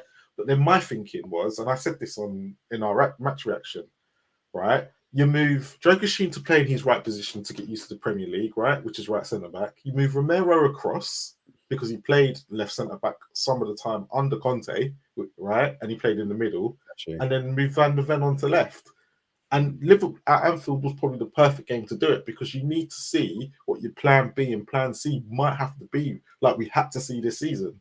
So I didn't get we lost, it was 4-0 at one point. Try it then. Yeah, no, listen, valid. Listen, it's valid what you're saying. I don't have an answer for that. The only thing I can think of is like he only sees him purely as Yeah. cover for both the two centre backs, and if two centre backs he ain't dropping them, so he ain't getting a game. But I agree. We could have turned it to 3 at the back. Once we was 2-0 down at half time, we could have gone to reverted 3 at the back and play a bit more aggressive height of the pitch with maybe Skip on the left or whatever you want. We could have done something differently there. For me, it was just a thought because you've got him sitting there, and he's been sitting there for 2-3 months now, and he is another good person who's good in the air, right? And I know set pieces weren't really a problem. Well, they were a problem, but they weren't exactly a massive issue against Liverpool. But I just see, look, at the end of the day, like we always say, there's 2 grounds we're not going to get anything at. You could have tried anything else. Yeah, no, yeah, I think the fans would have understood it as well, given that the last 3 games. So I get the thinking that it's what the thinking is a good one. It's not. No one's to say that he couldn't have done that. But maybe he's so firm and believes, and what Ashley's been talking about tonight and in his analysis is why he wants to really drum that home, because he wants to make that message clear. So if he starts deviating to plan B and C, that when they're not getting an A, right? I think he's drumming it home. Yeah, but what happens if Dragusin comes in, gets plan A correct straight away, and it all works out? Because the other problem you've got is we've had 2 players that are theoretically going to reject us for other clubs, which is Tosin Adebayo and Lloyd Kelly from Bournemouth. Both want to go to see different projects. They've probably seen what's going on with Dragusin and gone, no, I'm not doing that. Which leads me to the point of what we're saying about Elise and Eze and Tony. Who tells me that they're going to want to look at Tottenham thinking that's the place I want to be right now? That's why it's a tough one, man. Look, for me, we need a centre forward that presses from the front. We need that high energy forward. That's I don't know if he's going to be a physical guy, but he necessarily needs to be good on the press. Can I ask a question here, because you know about Serie A? Would Vlahovic from Juventus be any good? Would he come, and would he be any good for Spurs in an Ange system? I think if Max Allegri stays another season, he probably would be tempted to try something different. If Allegri leaves, which I think is what's going to happen anyway. I'm hoping Allegri stays. That's why I think he's done this season. I think there's a lot of players there's a lot of internal unhappy players. They always are. Even Chiesa looked like he was getting. I think when you look at, you're thinking, lose Chiesa, lose Vlahovic, lose maybe another player. You think, at what point when a manager with 1 year left to go, do you say, do you know what, let's just get rid? And I think this summer will be the one. But I think we need someone that presses from the front with a high energy sort of player. I don't know if Tony's that player. I don't know if he does the whole pressing thing. I know he's very good on the ball. Yeah. So this is where I think what's his name, Buemo comes in. Yeah. And because that's the players that do all that for him, and you noticed when Eze, Elise, those all characteristics that would blend well. Like a young Jamie Vardy, just to give you an idea. Yeah, that he would be ideal for the way Postecoglou wants to play. But it's not easy to go and find a young Jamie Vardy. So it has to be a player with certain characteristics to really. But any of those players, man, listen. For me, if it's as long as if he's playing that football already for his current team, you've got to look at teams that play similar way that you play, so he can embed those characteristics and bring them into your team. and it wouldn't be. So yeah, so it's very, and I do agree with that, because when you look at when Liverpool are bringing in players, so when they brought in the They Salah, pick them out from Mane, teams that teams play that that played way. Southampton were playing that way. It wasn't Yeah. like they wasn't like Tadic. I know he went to Ajax, but he was playing a certain way for them to go, actually, that's the one that I want to bring in. So you can kind of understand where, and that's what we kind of need to do. We need to go look at these teams and say who's playing quite similar in the attacking foot and on the front foot, and actually go pick them out from there, because that's what Players like Liverpool. Kudus and Bowen were like, do you know what I mean? They would massively improve our team. We're not talking like, I know they probably cost a bit more money now because they're obviously So the question for you would be though, like when you think of West Ham right now, and West Ham will say they're massive, but are West Ham and Spurs, like there's not much. But when I say there's not much between them, is because they're what eight. We're all in now around that 5th to 8th spot. Yeah. And West Ham are in that bracket, unfortunately, no matter if we want to admit it or not, right? And yes, we would class ourselves as a big club, but then their next move, they're not looking for a Spurs, are they? Yeah, They're probably looking for the Liverpools and Cities of this world as their next move. But Bowen for sure is gonna probably get a lot of people coming in for him, especially if he gets called up for England as well. Mm. But those are listen. Any of those players that we mentioned tonight will be a fit. Who I don't know, guys. I don't even think we've got 200 million to spend. You know, I reckon we'll probably have it in around 100. So I don't know. I mean, yeah, mate, that's a fair point. What you just said, he can go to Celtic and have a look to see if there's any players. I think we need to start investing on a proper recruitment team. You know, like I know, like I look at Serie A and I look at Milan, and they got that guy called Moncada, and he has a lot of French Ligue 1 as part of that. He's brought in players like Mignon, Teo Hernandez, Leao. No one knew these guys, man, when they brought them out from the French league. And these are gems that you got in those leagues. And they got him out of really small.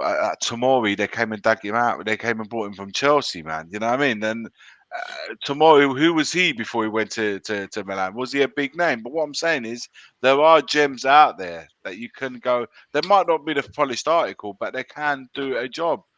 And I don't feel like we don't spend the money. We don't go out there and buy players outright. It even doesn't matter what the cost is. We don't really have a really good recruitment in the terms that they go and find these little gems in France or wherever else and bring them to our club.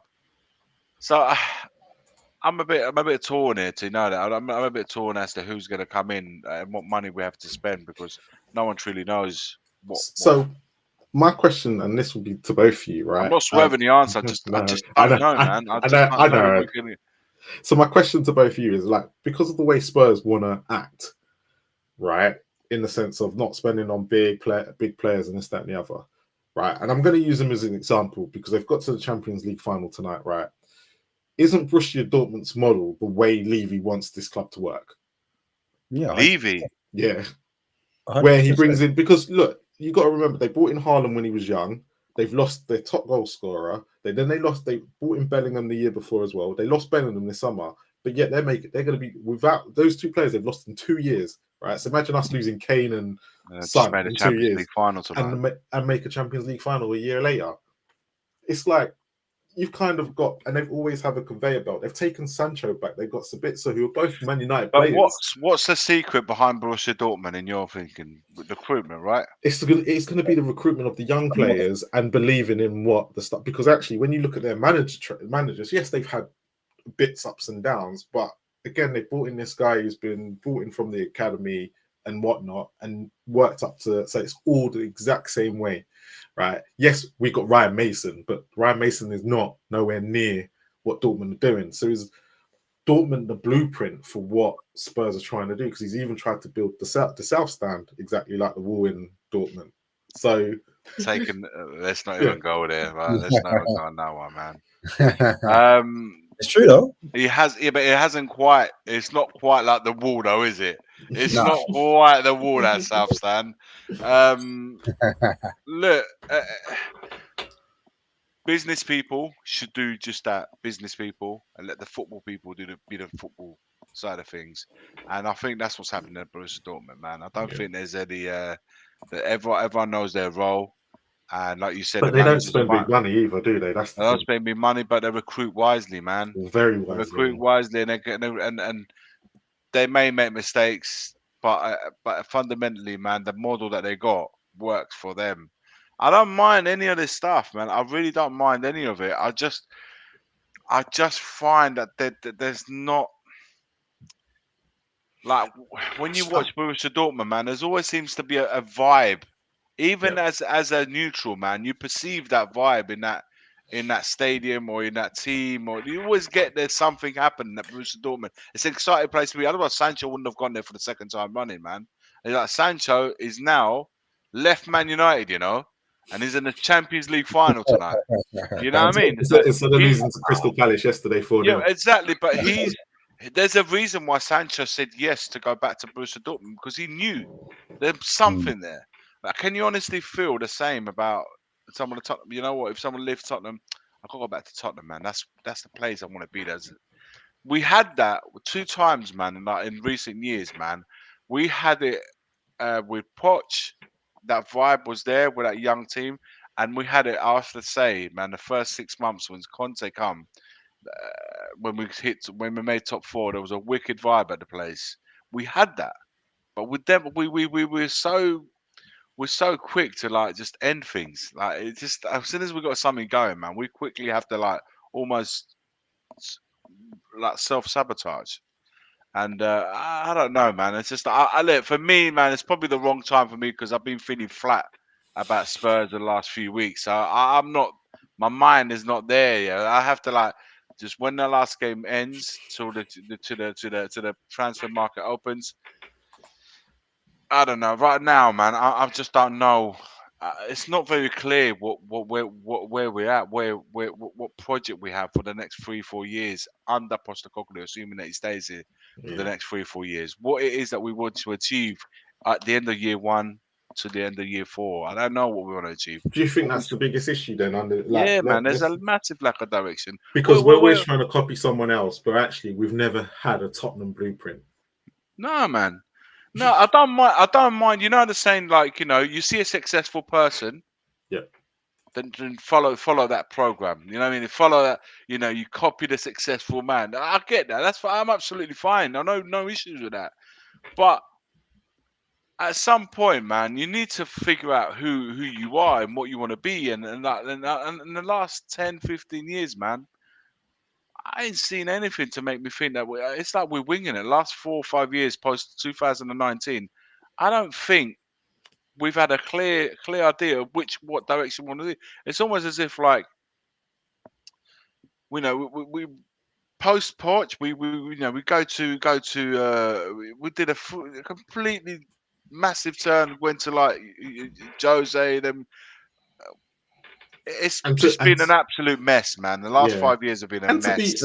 To be fair, if Tottenham are going to follow, like, say Ange was to go tomorrow and Tottenham are going to follow this suit, like, if you think after Poch, it should have probably been Ange or De Zerbi that they should have been looking at. Someone that plays that same way, man. Either continuation, like the painful rebuild. We've gone through. Like someone said to me once, I can't remember who said it. It's like we went through the pain without the rebuild. And a painful rebuild, just that's, and it's like we're still, you know, we're still there. Like, if you ask any Spurs fans, I can even ask you guys, man. What is the plan? What is the vision? You know, say that in any line of work, in any, what is your plan? What is your goal within your next 5 years? Where do you want to be at? What do you want to be? I thought the idea was bringing in Ange. He was going to find the talent that, you know, he's going to unearth the gems because he did it in Japan and Celtic. He bought players, you know, he exploited the Asia League, the Japanese, Chinese, you know, he had players. A market employ then, Ash. Because we haven't seen it so far. And also, I know Marlon was hot on this one because he was talking about, you know, Ange worked with the youth. So everyone thought, like, you know, he's going to come with this CV where he's going to get all the kids playing. He's going to bring unearthed gems that no one's heard of. And we're going to follow the Brighton model. Remember in the summer, that was the talk. Like, we're going to do the Brighton way. Like, we're not going to go for the name brands anymore. But now all of a sudden, we find ourselves So being so the question would be to both of you, right? And this is like a serious question. I can't believe I'm asking this, but has Ange actually improved any player? Yeah, I think so. I think, but if you look at Porro, I thought But Porro, but I'm looking at Porro. If I look at Porro at Sporting Lisbon, I would probably say he's exactly the same. I don't think he's improved. I think he's just got used to the league more than like anything else. Because if you go watch Porro against us in the Champions League, it's probably the same Porro we've got now. So I don't see it as an improvement. I see it as a lot of people don't rate him defensively, but I feel like he's slightly improved defensively, in my opinion. I just don't think they're going down that side because they're seeing our left side as the weakness. I even think when Udogie was but when you take the Man United game, they exploited Porro straight after because they literally went, oh, we'll go down that side instead. And I think Newcastle did it as well. They exploited Porro. Yeah, okay, fair enough. Attacking wise, you can't say he's improved in that much. It's hard to say because. Well, this is I look at someone like Poch and Dele Alli. He improved Dele Alli to a point where Christian. I think we got a better Romero this year. Yeah, and that's one I would agree. I think we've definitely got better Romero. Obviously, Van der Ven. I don't know. Like I didn't know too much about Van der Ven prior to coming to Spurs. I know everyone was like waxing lyrical, saying, "Oh yeah, we saw him in the German league." Bullshit, man. No one knew Van der Ven. Like until you actually saw him play for Spurs, no one knew the real Van der Ven. So the credit has to be to the manager if he's able to perform as high as he did. Like credit to himself as well. Udogie, I thought, I know he made a lot of mistakes this year, but yeah. There has been good. So listen, I'm quite happy to start with this back four, including the keeper 5. I think we've got a good base there. I don't think we're conceding a lot amount of goals, but it's like, mate, if we're conceding amount of goals, it's because what then you got to look what's ahead of them and stuff like that. The midfield, yeah, definitely needs to improve. And honestly, the forwards we've been talking about it. So I think Romero, to answer your question, I think Romero and Sarr I'd probably throw in there. But when I look at everybody else, I'm kind of looking, then we're scratching our heads. And Ash, when he said earlier, we were thinking he was going to improve, unearth these gems. But the only game that's probably really improved, I don't like Vicario. Again, his weaknesses in Syria and his weaknesses have now been exploited, right? Van der Ven, again, as you say, didn't watch much of him, but again, when Ash did his analysis of him in Bundesliga, I think it's pretty. Apart from we all knew his pace, but that's what's being heavily relied on now. So, but has he improved where he's going in that Dutch team and taking the likes of Ake's place and Van Dijk's place? Don't know. He's probably got a bit of a ceiling to go. So that was just a random question that I thought I'd better bring up because when we look at it, I wouldn't say he's really improved anyone apart from Romero and Sarr. The rest of it was like, we'll see what Van der Ven and Vicario do next year. Do you think the reason why we played so well at the start was because obviously it was a new manager coming in, so people call it the new manager bounce, and we were so used to being coached in a way where we sat behind the ball a lot, we didn't have a lot of the ball, till now all of a sudden we have a lot of the ball, we're playing front-footed, and a lot of the players could relate to that. We're like, yeah, this is the way I want to play. I like the manager's ideas. Obviously he's good at like motivating people, he's a good speaker, he kind of inspires players. So do you think that was a reason why we played so well? Because we seemed so fearless at the start of the season. Despite what people might say about the first 10 games, it just seems like night and day between how we were then and how we are now. Obviously, we're in a rut because we're in a run of ball. I can give you the answer to that straight away. 2 players, Bissouma, Maddison. If there's no everyone else could but them two, their forms have both kind of dropped off a cliff. Because let's be so honest, the first 10 games, Bissouma, exactly what Ange Ball was about: high risk, high reward. He was doing stuff that we were kind of like, ha, Conte, you were wrong, absolutely wrong. Maddison came in, and as Leicester fans have now told us, was absolutely magnificent for those first 10 games. Even I was surprised because I was expecting the Maddison we got now. And it's just really weird to say. And he was absolutely brilliant until his injury. We had a guy from a Leicester City fan, Wayne, man, big up Wayne. He's told us like Maddison's last that second half of the season, if he picks up on the back of injuries, it's like it just takes him time to. It hasn't performed second half. So our most charismatic players have went off the boil. But do you know what? Ironically, though, we went through a stage where we had injuries and we did better during that time. Yes. Then we had everyone back. So yes. I mean, it's just like we've seen three different Spurs. The Spurs at the beginning of the first 10 games, that middle part with players injured, and now that we've got everyone back, it's just like it's been such a mad extremes. That's the words. The extremes at the beginning, extremes in the middle, and then you've got the extreme at the end. It's just like there's no like middle ground, man. It's just completely like one extreme to another, and it's really hard to make sense of this year with what we've seen, and that's why we have to give the manager, next season to really see where we're at, man. So we can look. Hopefully, we will look at this today in years' time and say, right, okay, man, we was all like a little bit worried over nothing. I'm hoping that's the case, and. But I want to see, like, look, man, above all else, man, I want to see something from the board, man, because I'm not going to go I don't see him very. Let me just say this. That's all I'm going to limit myself saying. I just don't see him very present. That's all. I see a very absent board. I see a manager that's on his own, man. With the players just, they take. I just don't see a very present board in terms of football, man. I don't see him actively involved in what Postecoglou is trying to do. And also, when with everyone, the fans are all getting a little bit like, I'm toxic. I don't know if it's the fair word for it, but let me just allow me to use that word. I don't see anyone trying to come in and just say, "Yo, guys, be calm, be patient. This is what we're trying to do. This is the manager going forward. We're happy with the season one under the new manager, and something along those lines to kind of pacify a little bit and to say, look, man, we're moving forward as a little bit of togetherness is what I'm trying to get at.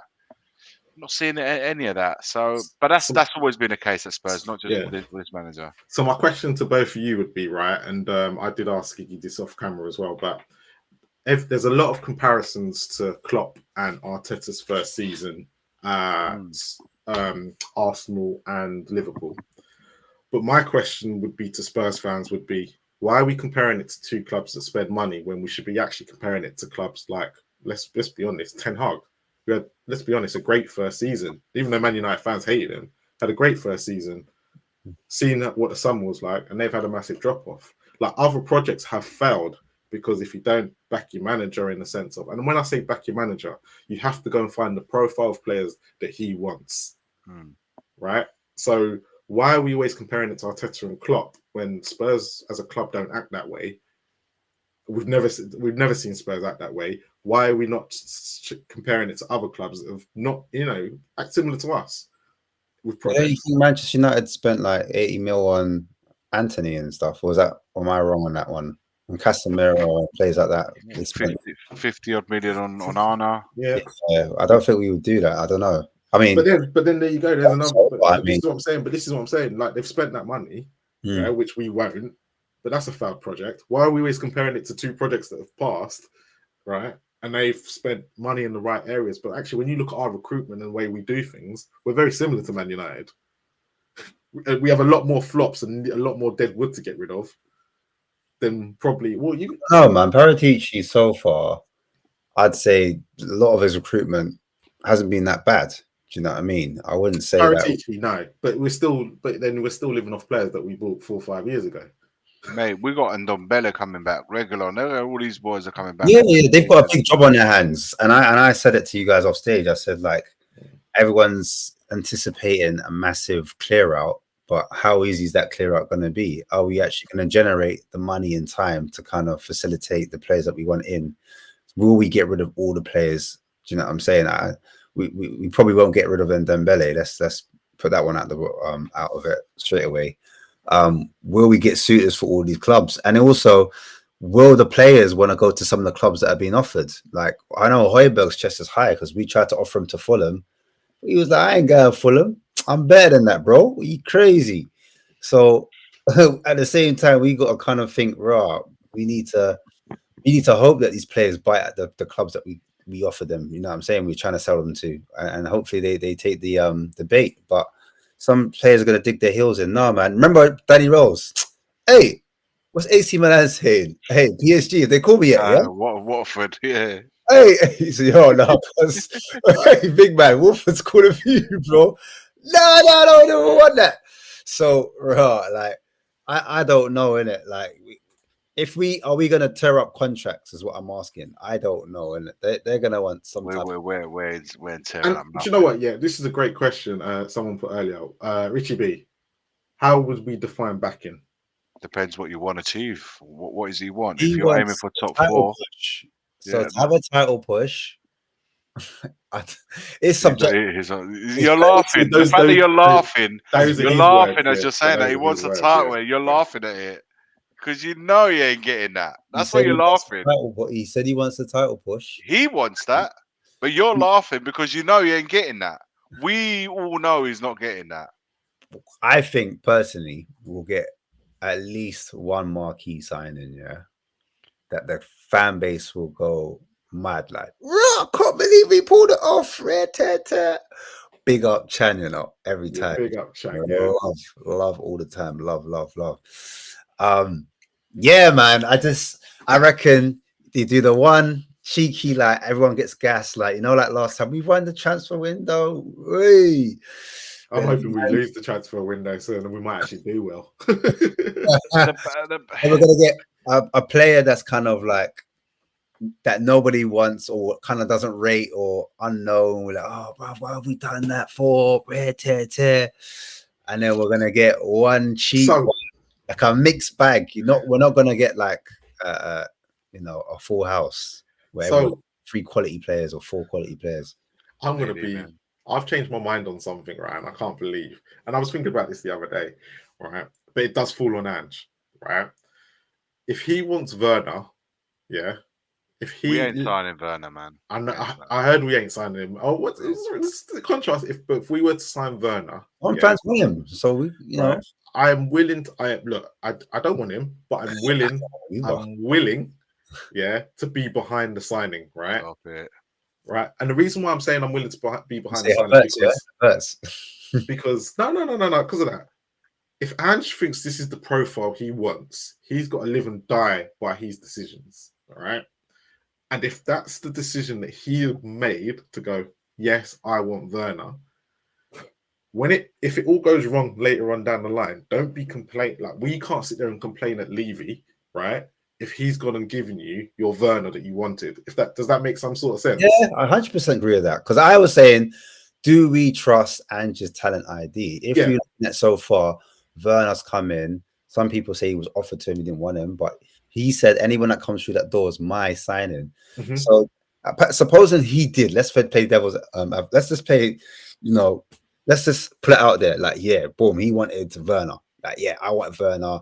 He didn't want to. He didn't work at every other club, but he will work at my club. And if he was that good, then every team would want him. Then Spurs couldn't get him. I think he said something along those lines. That's what he said, isn't it? He was oh. So, and then he signs Johnson. Obviously, people are saying, he's only signing Johnson for the future, not for right now. He's meant to be for the bench. But regardless, he really wanted Johnson, so they paid the money, 50 million.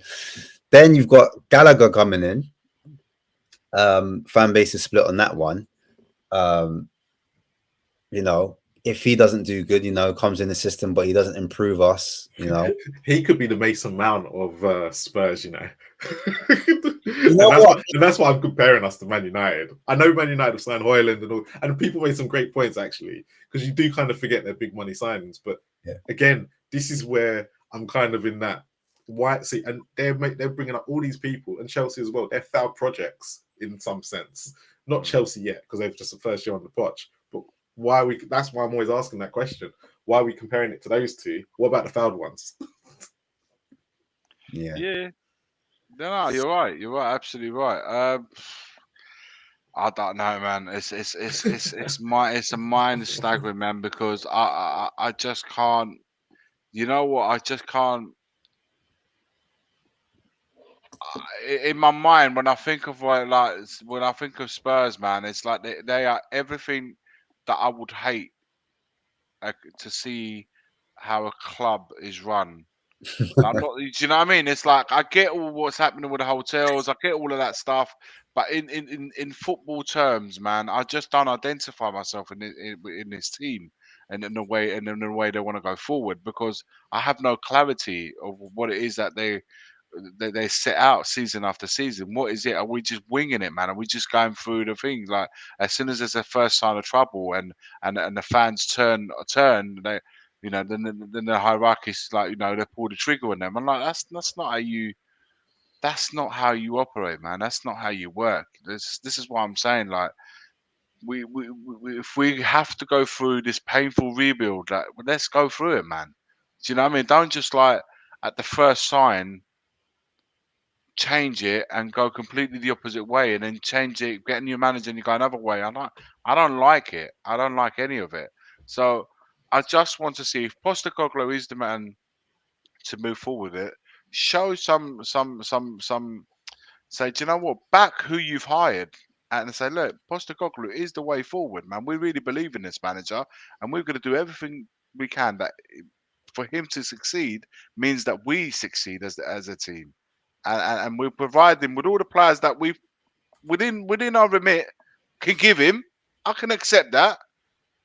But we're gonna do everything we can together. So just be patient, fans, and we're gonna try and do something. You know what I mean? So I would like to see something along those lines where I can be on board. And do you know what? I would be patient on that, but not like at the first sign of trouble. Like, look at that, man. The Ange out is already there, man, and it's season 1. Hasn't even finished, and we're already saying Ange out. He did say, "Don't judge me in my first season. Judge me in my second season."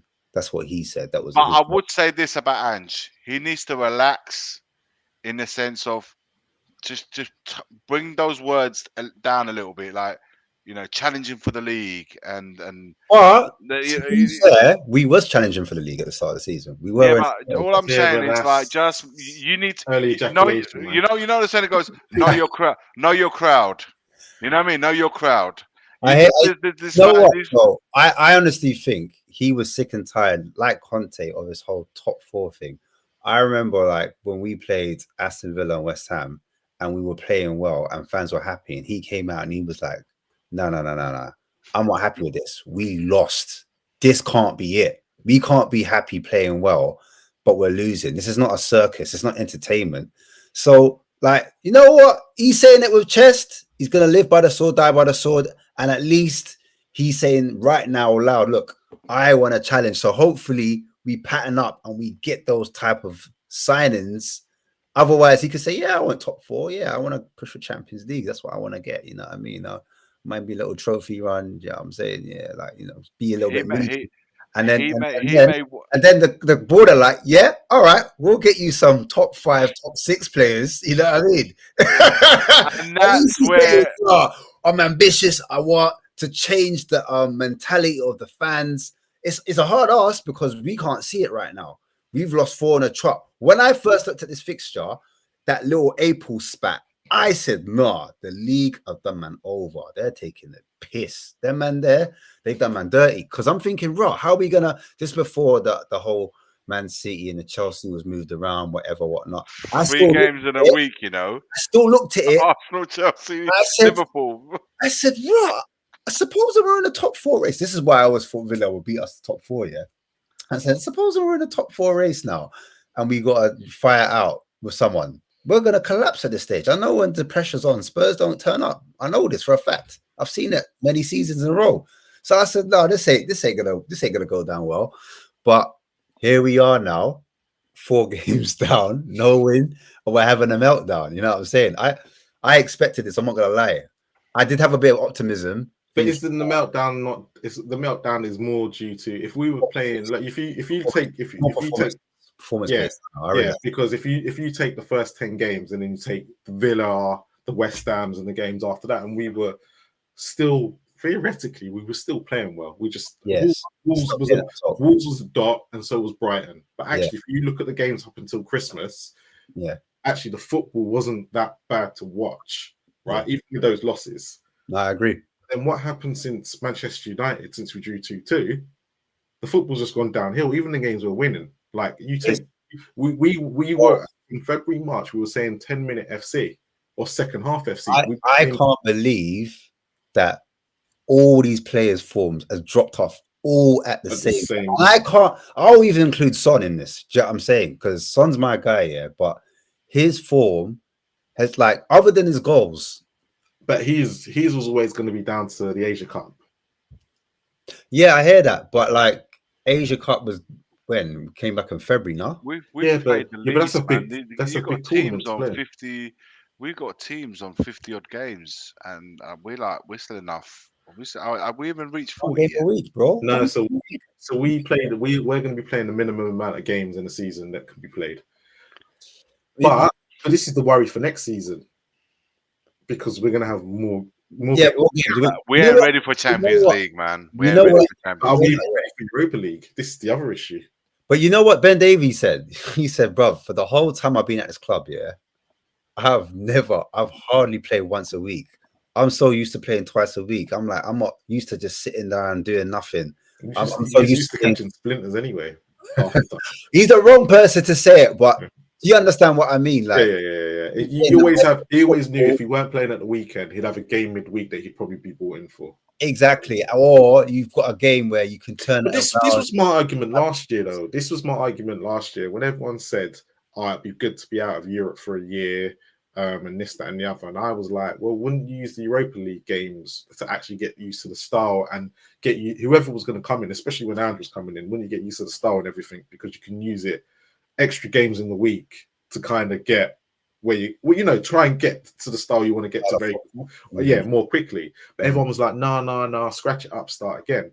I feel like a year on, we're in that place again where we're going, do we really want Europa League football? And you're kind of like, well, who knows? You might go to Europa and get mullered, bro. maybe that needs to happen because maybe that's what shows the board where we're really at. Well, the thing is, like by September, the window's shut, and then like how many of games you've played in Europa by then? But this maybe this end to the season has shown will show. That's why I'm not ultra mad at it because I said, look, at the end of the day, we're showing a level. Imagine we went into the season thinking we're better than we are, and we didn't recruit heavily in areas where we're lacking in. Then it would be like a full sense of security. Imagine we started poorly and then ended strong. Then we're like, actually, we don't need a backup left back. We don't need competition for the left, competition for the right, competition for the midfield three, competition for up front. Do you know what I'm saying? It was only when like we had a crisis that we panicked and we bought Jagusin in. Do you know what I'm saying? We actually panicked and we're like, we need to listen to the fans. Everyone's saying we need centre backs. Sometimes we need these type of crises so the fans to kind of rear up because let's face it, we're in the honeymoon. We were like, on London in sunshine.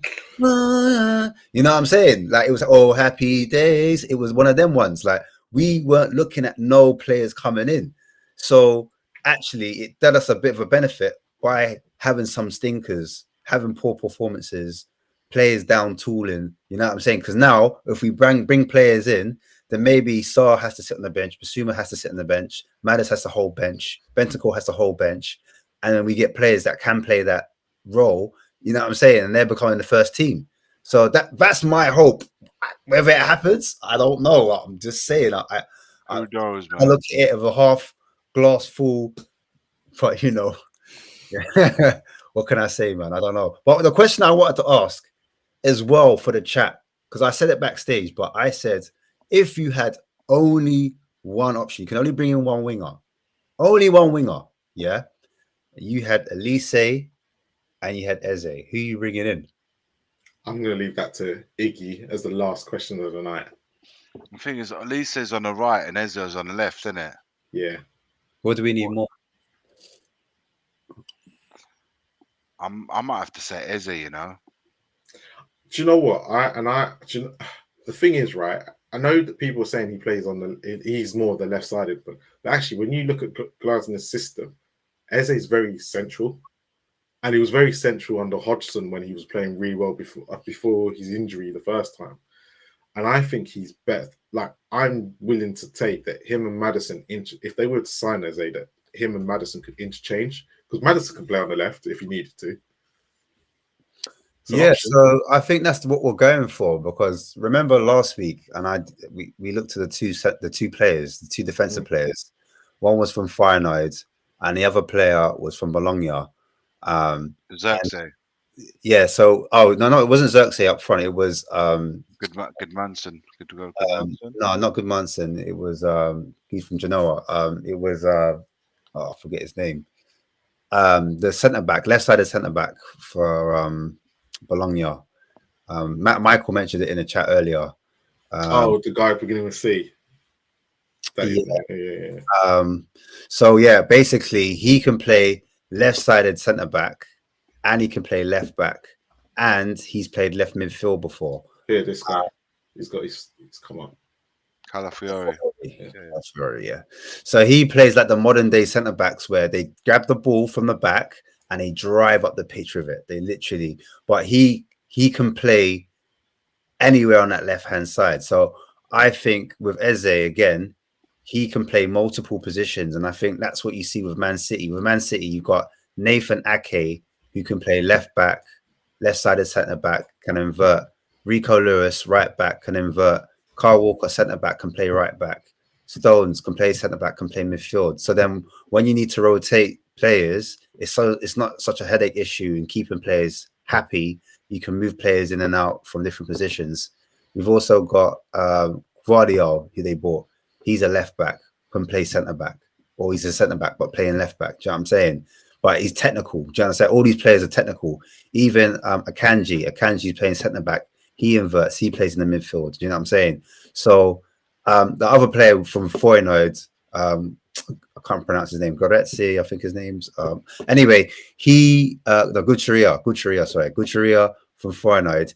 He played as a right-sided centre back. He's currently playing right back. He's their captain, and he plays as a defensive midfielder as well. And he plays a defensive midfield alongside Timber for Holland as well at times. So we're looking for players that can play multiple positions. I think that's why he was looking at Gallagher, because Gallagher, as you've seen, has played in the 6 defensive mid as a double pivot. He's played in the 8 role, box to box.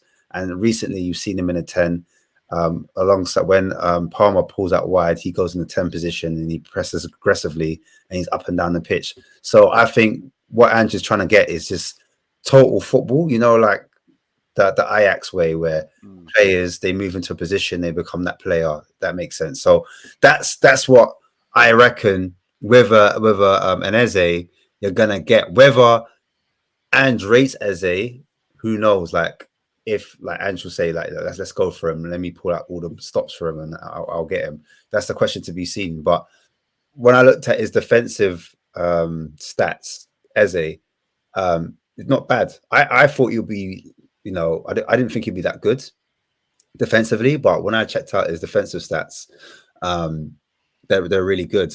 But when I did watch him, like watching the game, I was like, ooh, I'm not sure if he's completely switched on in that position, because if you remember, Patrick Vieira, when he was in the job, he actually dropped him.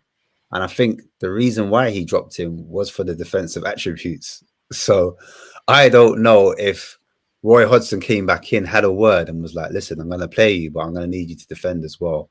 And obviously the way they play, he's going to win a lot more tackles maybe than someone in an attacking system. I don't know. And he's going to have to track back a lot more, etc. In a team at Spurs, is he going to be pressing on the front foot? Will he have that aggression, that hunger, that energy? These are questions we have to ask ourselves if we're going to go for an Eze. Same with Elise. Is Elise going to be helping at the fullback? Is he going to be helping Porro if he loses the ball? Is it going to be pressing aggressively, trying to win that ball high back up? Glasner seems to get a tune out of all of them at the moment. But I would literally go for Eze because of versatility. And I'd go for a player like Bakayoko from PSV. I'm still twerking for it. I think he's a wicked player. Really like him. And I'm not mad at Nico Williams either. You could play either left or right. In that. But I think that moving forward, it's all about versatility. And if you want to play that presses from the front, because you're talking about we need a striker that presses aggressively off the ball actions. The perfect player, which we won't get, is from Sporting Lisbon because we won't pay the money because we know they hold us to ransom. But that Gyökeres player, pressing ability, and his ability to dribble on the ball, like his dribbling and his ball carrying, he's better than Jimenez in my opinion. He creates more goal scoring opportunities for his teammates. Can play in the hole, he can play on the shoulder, he can play on the wing, he can play across the front three, and he's prolific. He's got like plus 25 goals this season. Openda, no one's really speaking about him, from RB Leipzig. I think he's a top player. He's had the standout season. I was looking at him last season. I thought he was a standout. I did an analysis on him last season. But all of these players are out of our, I think, apart from Xerxes. I think Xerxes we could possibly get him, but AC Milan are in for him. Man United are in for Xerxes. We've got they've got market, so you're gonna have to be like competing. But players like Sesko, is leaving. Sesko is in the air. I like him. His air ability, like his aerial presence, like he's really good. Not bad pressing, decent finisher. But in my opinion, I still put the Sporting Lisbon striker ahead of him. I think Jimenez, is slightly better than him as well. But Sesko wouldn't be mad. And of course, we know Osimhen is going to be leaving Napoli. So, but a bit out of our range, Osimhen. That's why I didn't. Well, everyone's out of our range, man. Everyone that we've mentioned tonight is out of our range. So I don't know what our range is, and what expectations can you have given the range that we go for. So he wants a title push. And we're talking about league titles, Oh, managers looking about like pushing for the title. So I don't know how the two match. This is what I'm saying. We've got all these people that could do what Ange wants are all out of our range. So I don't know, man. It's a small club mentality. I don't care what anyone tells me. On that note, let's end it there. Yeah, we all need a lie down after that one. Yeah. Iggy, do you want? What's coming up on Tottenham away in the next week or so? Absolute carnage, man. If we keep going the way we are at the moment, but listen, guys, it's what can I say? It's Tottenham away, and most streams, you guys, I'm sure. We come here for like almost like some sort of therapy, innit? Like after the events of the weekend, we come in and we try to like get our heads together to try and reassess what the hell happened during that game. But yeah, guys, we'll be on. So we'll be doing always this on the night of the game. There's always like a post-match 7-hour stream like we did last weekend. And Monday night stream's always on. So we're gonna have we do pop-ups every now and again as well. So a lot of stuff on Spurs away, Tottenham away rather, are coming up.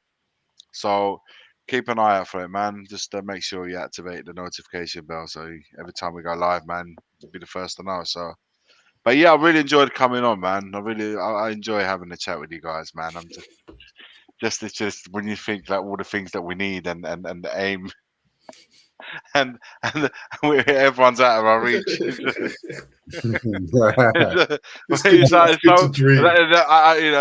go back to that question. What are we doing here, man? Yeah. What are we doing?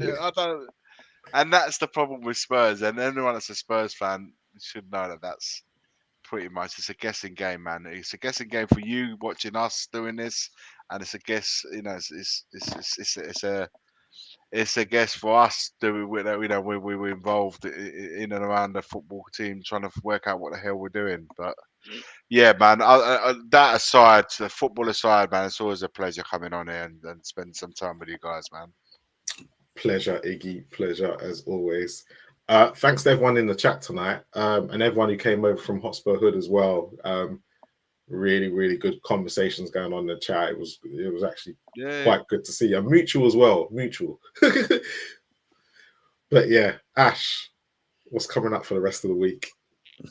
Yeah, man. As always, you know how it goes. Rivals. We're not alone, bro. This time we're not alone. Oh, thank God, man, for Man United. Is any of them Man United fans going to actually come on tomorrow?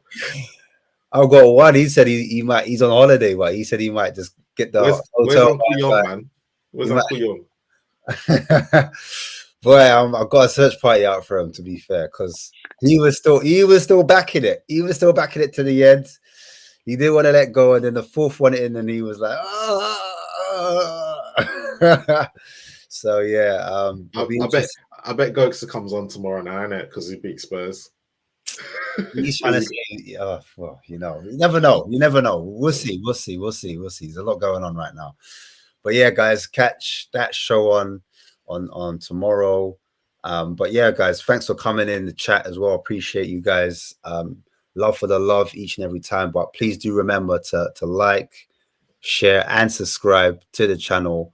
We're doing all right, isn't it? We're moving. We're getting some numbers slowly but surely. We're getting some numbers in. But yeah, just hitting that like button helps us to get seen. I think that's why we try to encourage you guys to hit it. And for those who are watching it back later as well, you can just jump on the mobile devices. I know it's a long thing, but you know, just help the man out.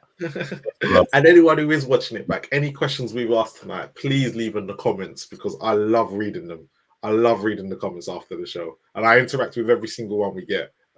So please, leave a comment underneath and get in the conversation, even if you're watching it afterwards. Brilliant. Any players you want us to look at? Yeah, to get suggest them. Yeah, because we will look at everyone.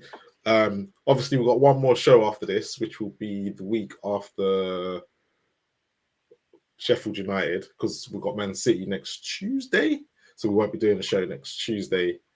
And then we've got one more, and then we're going to take a break, and then we'll be back in the summer for the transfer gossip. The Euros, the Copa America, so much football. So much football to do. So much. We could actually enjoy that. Yeah.